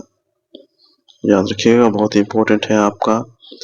6 वर्ष से लेकर 14 वर्ष तक की उम्र के बच्चों के लिए जो है निःशुल्क शिक्षा अनिवार्य किया गया, वो किस संशोधन के द्वारा? तो 86वां संशोधन 2002 द्वारा जो है अनुच्छेद 21 को में जो है आपका निःशुल्क शिक्षा अनिवार्य किया गया 6 से 14 वर्ष की उम्र के बच्चों के लिए।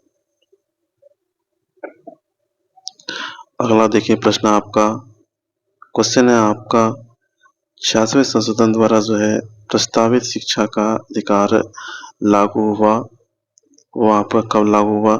तो याद रखिएगा 1 अप्रैल 2010 में जो है आपका ये लागू हुआ है। 86वें संशोधन द्वारा प्रस्तावित शिक्षा का जो अधिकार है ये लागू कब हुआ? 1 अप्रैल 2010 से आपका जो है ये लागू हुआ है। आपका नेक्स्ट क्वेश्चन है 14 वर्ष से कम आयु के बच्चों के द्वारा जोखिम भरा काम प्रतिषेध किया गया, वो आपका अनुच्छेद 24 में जो है आपका 14 वर्ष से कम आयु के जितने बच्चे हैं उनको जोखिम भरा काम प्रतिषेध किया गया। अनुच्छेद किसमें? 24 में। संविधान में संशोधन करके शिक्षा का अधिकार जोड़ा गया, वो कब? तो 1 अप्रैल 2010 को जो है संविधान में संशोधन करके शिक्षा का अधिकार जो है इनमें जोड़ा गया। याद रखिएगा, अगर पूछा जाए कि संविधान में जो है संशोधन करके जो है शिक्षा का अधिकार कब जोड़ा गया, तो वह 1 अप्रैल 2010 को। और 14 वर्ष से कम आयु के बच्चों द्वारा जोखिम भरा काम प्रतिषेध किया गया, अनुच्छेद 24 में आपका किया गया है। अगला प्रश्न देखें आपका, क्वेश्चन है आपका जो मौलिक अधिकारों को प्रवर्तित कराने हेतु अनुच्छेद आपका 32 के तहत सर्वोच्च न्यायालय कितने प्रकार के रिट आदेश जारी करता है? तो वह 5 प्रकार के जो है रिट जारी करता है। याद रखिएगा। आपका अगला प्रश्न है आपका उच्चतम तथा उच्च न्यायालयों द्वारा जो है जारी किया जाने वाला 5 रिट कौन कौन सा है? तो याद रखिएगा 5 रिट आपके जो है वो है आपके बंदी, प्रत्यक्षीकरण, परमादेश, प्रतिषेध, उत्प्रेषण तथा अधिकार परीक्षा। ये जो है 5 रिट हैं आपके, याद रखिएगा।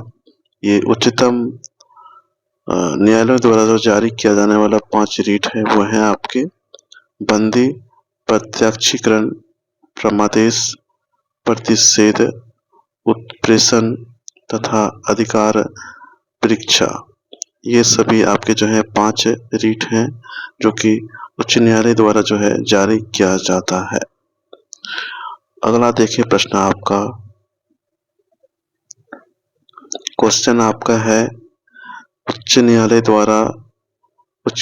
अथवा सर्वोच्च न्यायालय द्वारा नागरिकों के मौलिक अधिकारों की रक्षा हेतु जारी किया गया समादेश क्या है? तो वह है परमादेश। याद रखिएगा, जो उच्च न्यायालय अथवा सर्वोच्च न्यायालय द्वारा नागरिकों के मौलिक अधिकारों की रक्षा हेतु जारी किया गया समादेश कौन सा है? वो है आपका परमादेश। नेक्स्ट क्वेश्चन देखें आपका, अगला प्रश्न है आपका बंदी को 24 घंटे के अंदर सशरीर न्यायालय के सामने पेश करना समादेश कहलाता है। और ये आपका कौन सा रीट है आपका, तो वो है बंदी प्रत्यक्षीकरण आपका जो है, याद रखिएगा, हैबिस कॉर्पस इनको कहते हैं। इनके तहत में जो है बंदी को 24 घंटे के अंदर में जो है आपका सशरीर जो है न्यायालय के सामने पेश करना समादेश कहलाता है, जो कि बंदी प्रत्यक्षीकरण ये रीट के नेम से हम लोग जानते हैं। अगला है आपका व्यक्तिगत स्वतंत्रता के रक्षा के लिए रीट याचिका है आपका हैबियस कॉर्पस, जिनको हम लोग बंदी प्रत्यक्षीकरण कहते हैं। याद रखिएगा, व्यक्तिगत जो है स्वतंत्रता की रक्षा के लिए जो है जो रीट याचिका है वो आपका है बंदी प्रत्यक्षीकरण आपका जो है ये रीट है आपका, जिनको हम लोग इंग्लिश में हैबियस कॉर्पस कहते हैं। अगला है आपका किसी अवैध व्यक्ति से सरकारी पद को बचाने के लिए जारी किया जाता है, वो है आपका अधिकार परीक्षा। अधिकार परीक्षा जो है ये आपका किसी अवैध व्यक्ति से सरकारी पद को बचाने के लिए जारी किया जाता है। अगला है आपका मूल अधिकारों के निलंबन संबंधी प्रावधानों का वर्णन किया गया है, तो वो है आपके अनुच्छेद जो है 358 तथा 359 में जो है आपका मूल अधिकारों के निलंबन संबंधित प्रावधानों का जो है वर्णन किया गया है। आपसे अगर पूछा जाए कि जो आपके मूल अधिकार हैं उनके निलंबन संबंधी प्रावधानों का वर्णन किस अनुच्छेद में है, तो अनुच्छेद आपके जो है 358 तथा 359 में आपका है। केवल ये आपातकालीन स्थिति में आपका जो है इस प्रकार होता है, जो कि आपका मूल अधिकारों का निलंबन हो सकता है आपके। तो याद रखिएगा, अगर पूछा जाए ये किस अनुच्छेद में है, तो अनुच्छेद 358 तथा 359 में जो है यह आपका है। अगला प्रश्न आपका है नीति निर्देशक सिद्धांत संविधान में वर्णित है भाग 4 में। याद रखिएगा, अगर बोला जाए इनमें अनुच्छेद कितना है, तो अनुच्छेद 36 से 51 तक में आपका जो है यह आपका भाग 4 में है नीति निर्देशक सिद्धांत। याद रखिएगा, आपका नीति निर्देशक सिद्धांत जो है नहीं है वाद योग्य। जो नीति निर्देशक सिद्धांत है वो आपके वाद योग्य नहीं है। अगला देखें आपका प्रश्न, राज्य के नीति निर्देशक सिद्धांत एक ऐसा चेक है जो बैंक की सुविधा अनुसार अदा किया जाता है। कहा था, किन्होंने कहा था, वह है के.टी. शाह। के.टी. शाह ने कहा था कि राज्य के जो नीति निर्देशक सिद्धांत एक ऐसा चेक है जो बैंक की सुविधा अनुसार अदा किया जाता है। इनको कहने वाले कौन है आपके, तो के.टी. शाह है। याद रखिएगा, बहुत ही इंपॉर्टेंट है आपका क्वेश्चन ये आपका।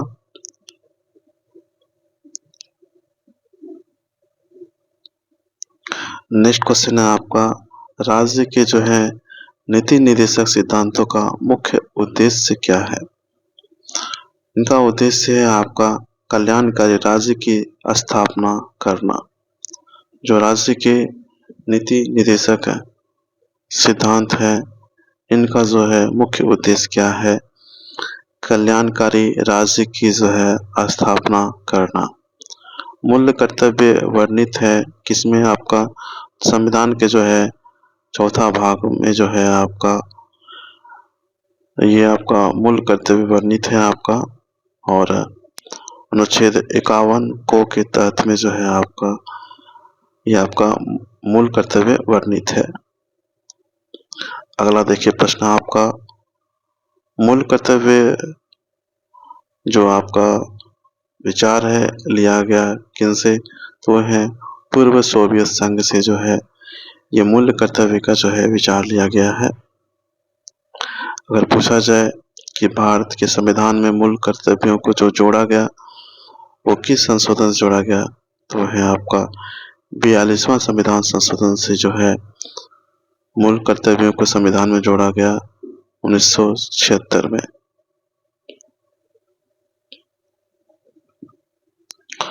आपके जो है मूल कर्तव्य को जो जोड़ा गया 42वें संविधान संशोधन 1976 के द्वारा, वो सरदार स्वर्ण सिंह समिति के अनुशंसा पर जो है ये मूल कर्तव्यों को आपके जो है संविधान में जोड़ा गया।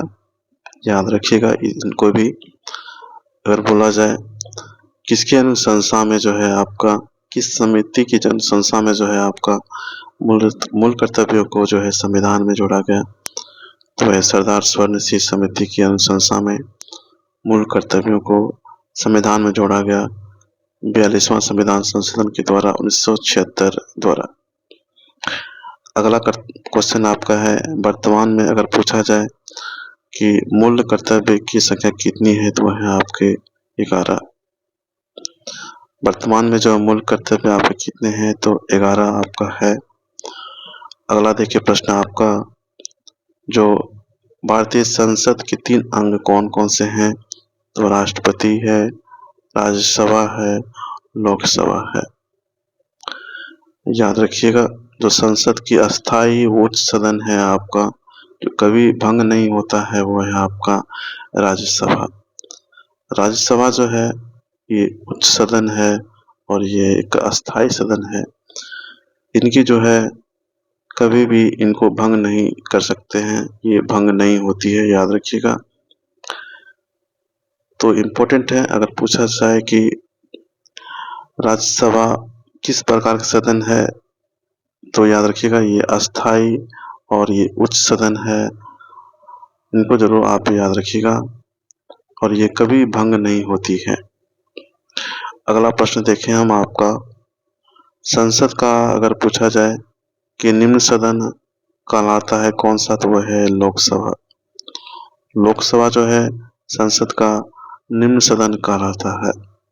संसद भवन का डिजाइन तैयार किया था किन्होंने, तो है सर हॉवर्ड बेकर और एडवर्ड लुटियंस ने जो है आपका संसद भवन का जो है डिजाइन तैयार किया था। याद रखिएगा संसद भवन का जो है डिजाइन तैयार करने वाले कौन थे, तो सर हॉवर्ड बेकर और एडवर्ड लुटियंस, इन्होंने जो है आपका संसद भवन का डिजाइन तैयार किया। तो इनको जरूर याद रखिएगा, इम्पोर्टेंट है आपका। अगला प्रश्न देखें आपका, क्वेश्चन आपका है संसद भवन की नींव रखी गई कब, तो 1921 में जो है संसद भवन की नींव रखी गई। याद रखिएगा, इम्पोर्टेंट है आपका। संसद भवन का उद्घाटन किया गया था 18 जनवरी 1927 को जो है संसद भवन का उद्घाटन किया गया था। कब, 18 जनवरी 1927 को लॉर्ड इरविन के द्वारा। अगर पूछा जाए कि संसद भवन का उद्घाटन किनके द्वारा किया गया था, तो वह है लॉर्ड इरविन के द्वारा। और कब किया गया, तो 18 जनवरी 1927 को किया गया। अगला प्रश्न आपका है, संविधान में दोनों सदनों की संयुक्त बैठक का प्रावधान किया गया। अनुच्छेद आपका जो है 108 के तहत में जो है संविधान में जो है दोनों सदनों की संयुक्त बैठक का प्रावधान किया गया। अगला प्रश्न आपका है, दोनों सदनों की संयुक्त बैठक होती है साधारण विधेयक एवं वित्त विधेयक के मामले में। जो दोनों सदन है इनकी जो संयुक्त बैठक होती है वो आपका जो है साधारण विधेयक एवं वित्त विधेयक के मामले में जो है इन दोनों की जो है संयुक्त बैठक होती है। चलिए नेक्स्ट क्वेश्चन की ओर आगे बढ़ते हैं और अगला प्रश्न देखें आपका क्या है। क्वेश्चन आपका है, संसद के जो संयुक्त अधिवेशन बुलाता है वो है आपके राष्ट्रपति। राष्ट्रपति जो है वो आपके संसद के जो संयुक्त अधिवेशन होता है इनको बुलाता है कौन, राष्ट्रपति। संसद के जो संयुक्त अधिवेशन की अध्यक्षता होती है वो कौन करते हैं? वो हैं आपके लोकसभा अध्यक्ष। याद रखिएगा, जो संसद के संयुक्त अधिवेशन की अध्यक्षता करने वाले होते हैं वो होते हैं आपके लोकसभा अध्यक्ष।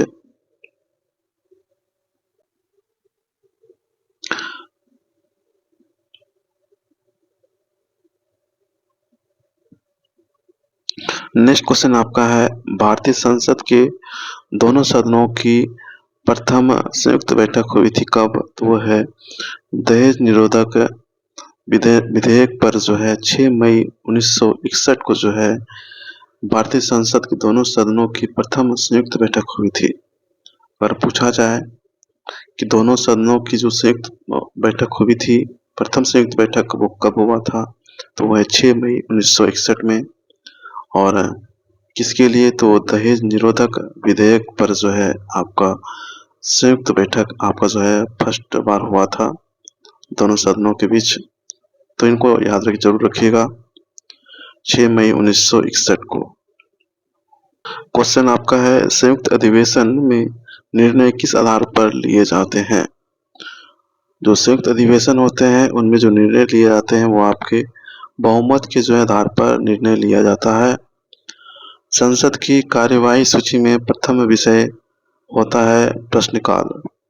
जो संसद होती है उनकी कार्यवाही सूची में जो है प्रथम विषय जो होता है वो है प्रश्नकाल होता है। इनको आप जरूर याद रखिएगा।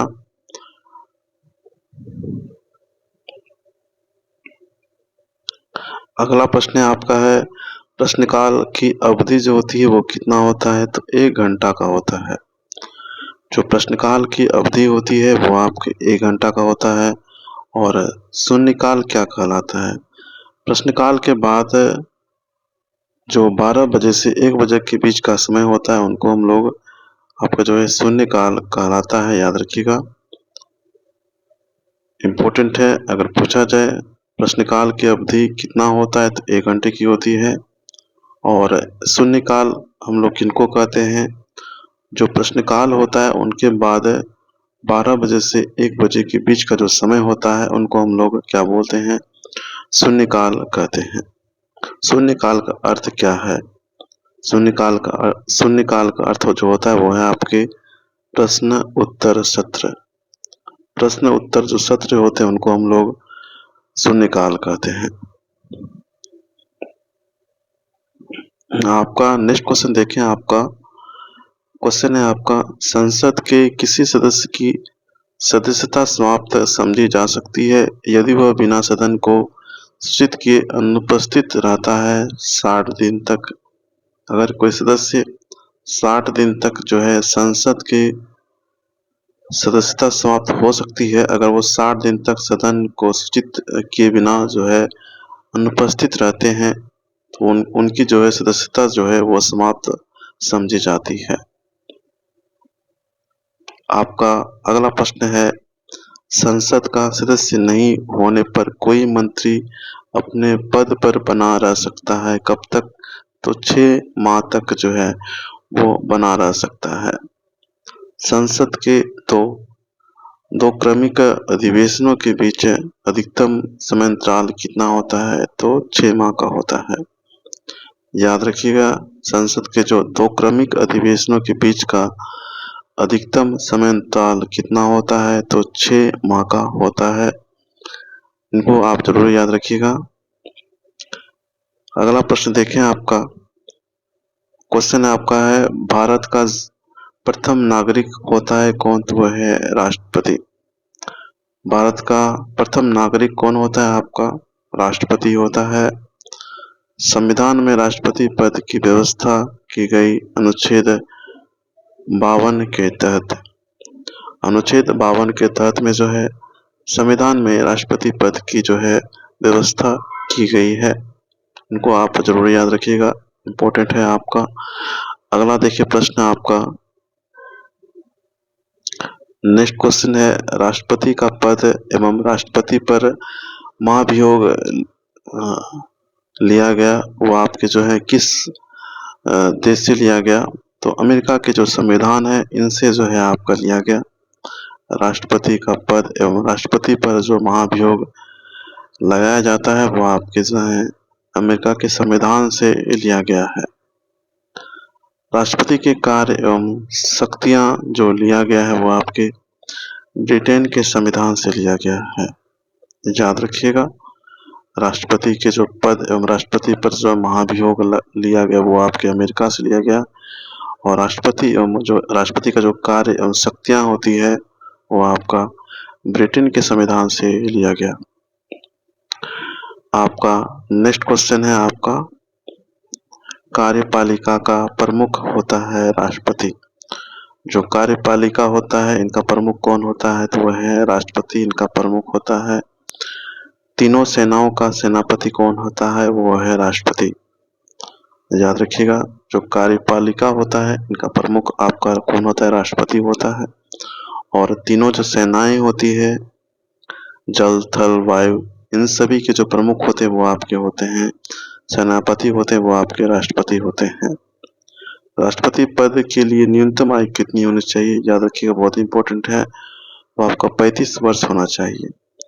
जो राष्ट्रपति का पद होता है उनके लिए न्यूनतम आयु आपका जो है 35 वर्ष होना चाहिए। और अगर पूछा जाए राष्ट्रपति का जो है कार्यकाल कितने वर्ष का होता है, तो वह है 5 वर्ष का होता है। चलिए आगे बढ़ते हैं और आपका नेक्स्ट क्वेश्चन देखते हैं। आपका जो राष्ट्रपति है उनका मासिक वेतन कितना है, तो आपका 5 लाख रुपया है। जो राष्ट्रपति होते हैं उनका मासिक वेतन कितना होता है, तो वो है आपके 5 लाख रुपया होता है।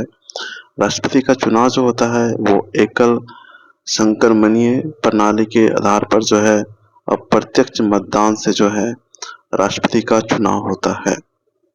याद रखिएगा, राष्ट्रपति का चुनाव जो होता है आपका वो एकल संक्रमणीय प्रणाली के आधार पर जो है अप्रत्यक्ष मतदान से जो है राष्ट्रपति का चुनाव होता है।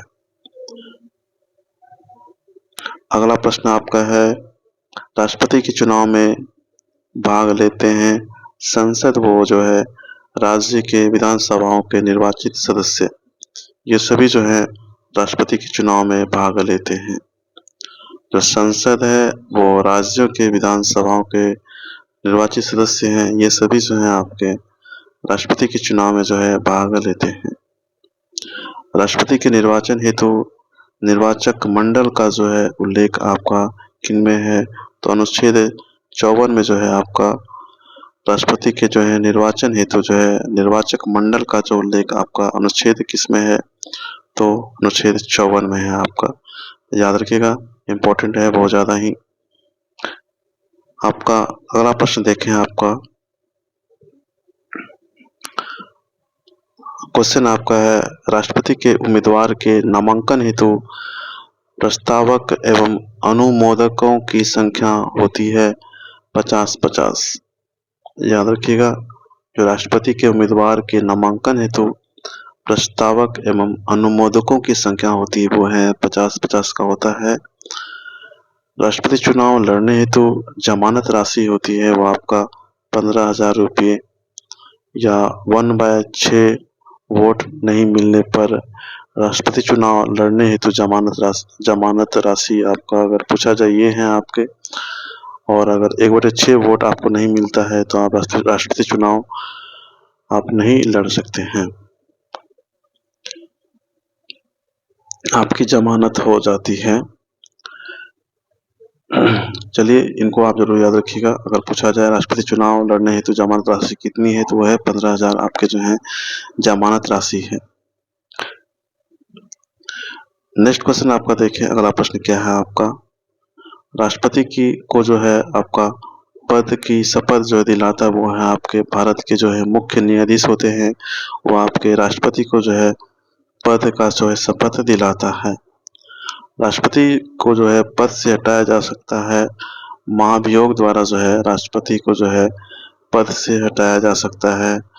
अनुच्छेद आपके जो है 61 के तहत में जो है आपका राष्ट्रपति को जो है पद से हटाया जा सकता है।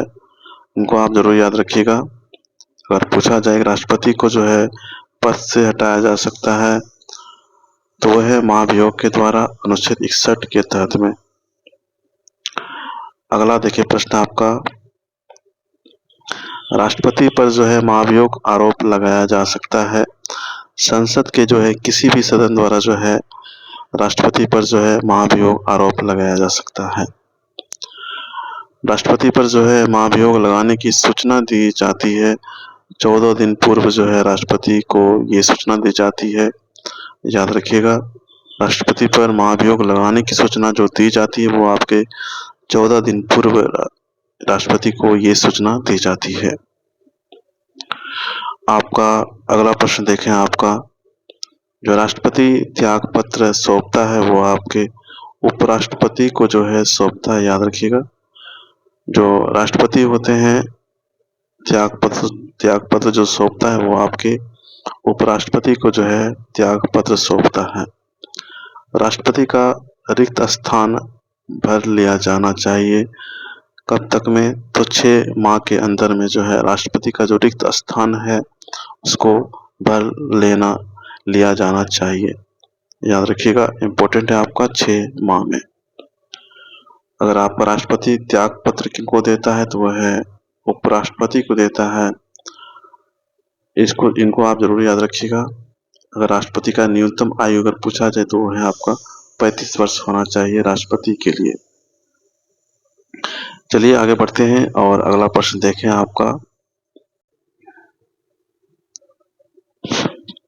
क्वेश्चन आपका है, संसद के लिए राष्ट्रपति का अभिभाषण तैयार करता है केंद्रीय मंत्रिमंडल तैयार करते हैं। याद रखिएगा, संसद के लिए जो राष्ट्रपति का अभिभाषण तैयार करता है वो है आपके केंद्रीय मंत्रिमंडल।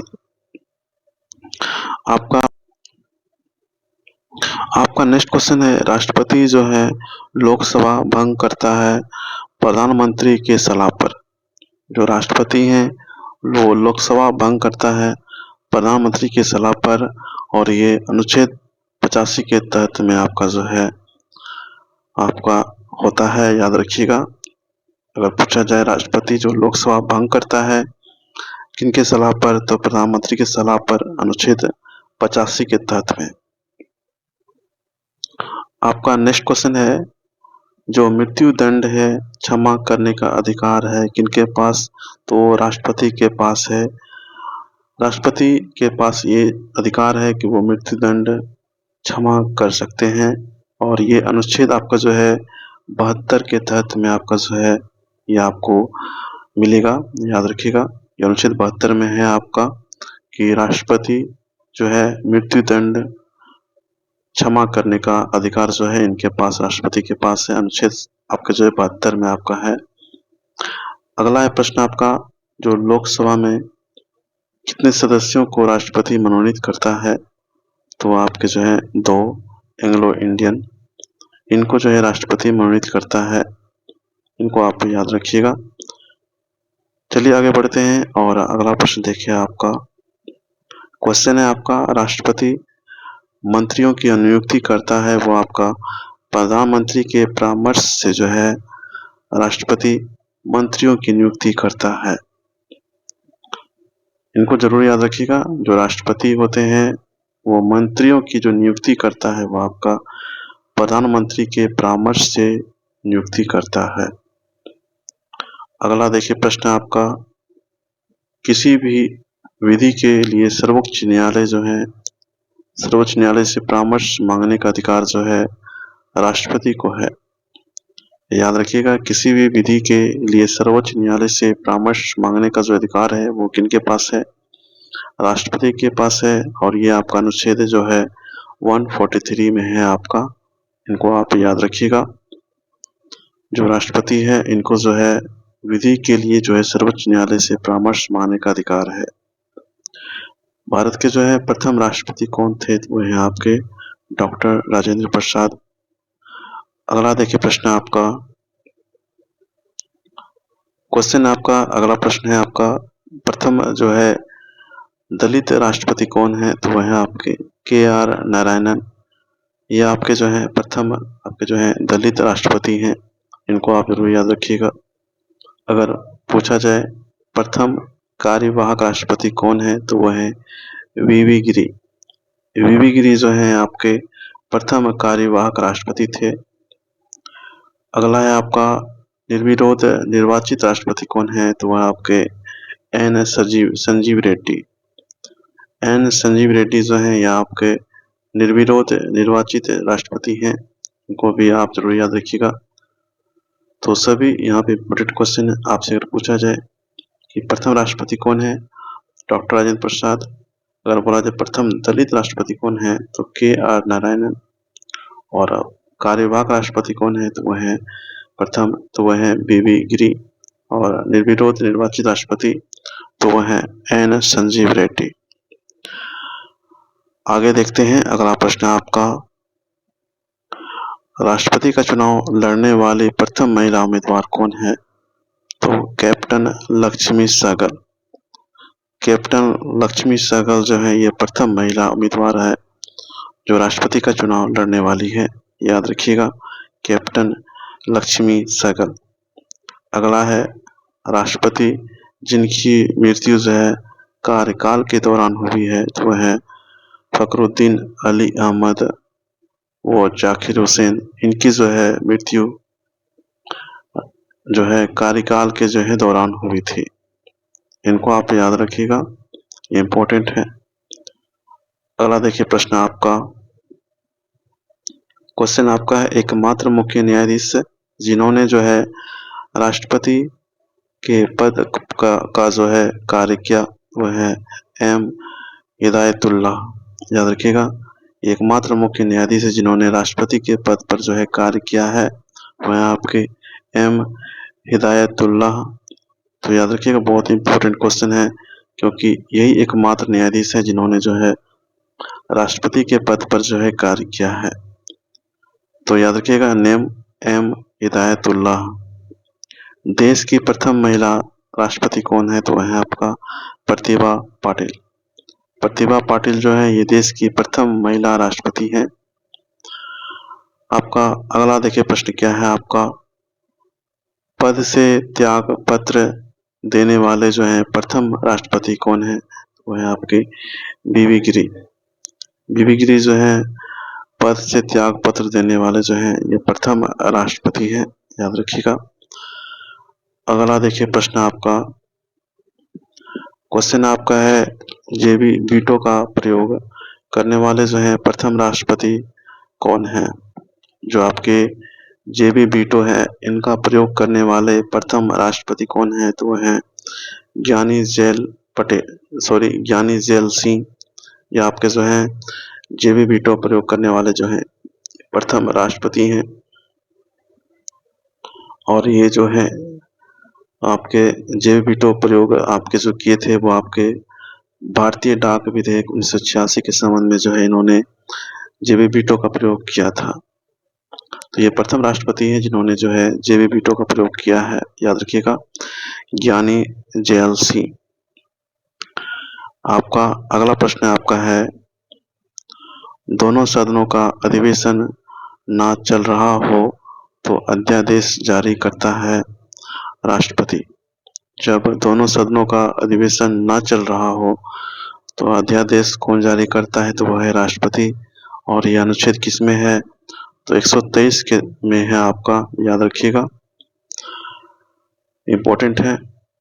अगला देखिए प्रश्न आपका, क्वेश्चन आपका है राष्ट्रपति और उपराष्ट्रपति को वेतन प्रदान किया जाता है संचित निधि द्वारा। जो है राष्ट्रपति और उपराष्ट्रपति को जो है वेतन प्रदान किया जाता है, याद रखिएगा। अगर पूछा जाए कि राष्ट्रपति और उपराष्ट्रपति को जो वेतन प्रदान किया जाता है तो किस निधि के द्वारा प्रदान किया जाता है, तो वह संचित निधि के द्वारा जो है राष्ट्रपति और उपराष्ट्रपति को वेतन प्रदान किया जाता है।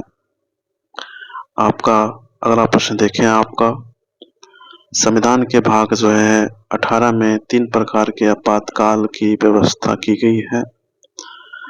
तो याद रखिएगा, वो 3 प्रकार के आपातकाल कौन कौन से हैं आपको पता होना चाहिए। एक है राष्ट्रीय आपात, राष्ट्रपति शासन, और एक है आपका वित्तीय आपात। ये 3 जो है आपातकाल की व्यवस्था की गई है और ये संविधान के भाग 18 में आपका जो है 3 प्रकार की आपातकाल की व्यवस्था है। इनको आप जरूर याद रखिएगा। राष्ट्रीय आपात, राष्ट्रपति शासन एवं वित्तीय आपात। अगला देखिए प्रश्न आपका, अनुच्छेद जो है 352 संबंधित है किनसे? तो ये है आपके राष्ट्रीय आपात से जो है 352 संबंधित है। जो अनुच्छेद 352 है ये संबंधित किनसे है? तो राष्ट्रीय आपात से संबंधित है। राष्ट्रीय आपात का आधार क्या है? देखिए, अगर आपको पता होना चाहिए जो राष्ट्रीय आपात है इनका आधार क्या है। अगर युद्ध होता है, अगर बाह्य आक्रमण होता है, आंतरिक अशांति, सशस्त्र विद्रोह, ये सभी होते हैं। इस आधार पे जो है ये राष्ट्रीय आपात लगा सकता है। और ये राष्ट्रीय आपात किन में है अनुच्छेद में? तो 352 अनुच्छेद में आपको राष्ट्रीय आपात है। और राष्ट्रीय आपात का आधार क्या क्या है? युद्ध, बाह्य आक्रमण, आंतरिक अशांति, सशस्त्र विद्रोह जो होता है, ये अगर होता है तो राष्ट्रीय आपात लागू कर सकता है।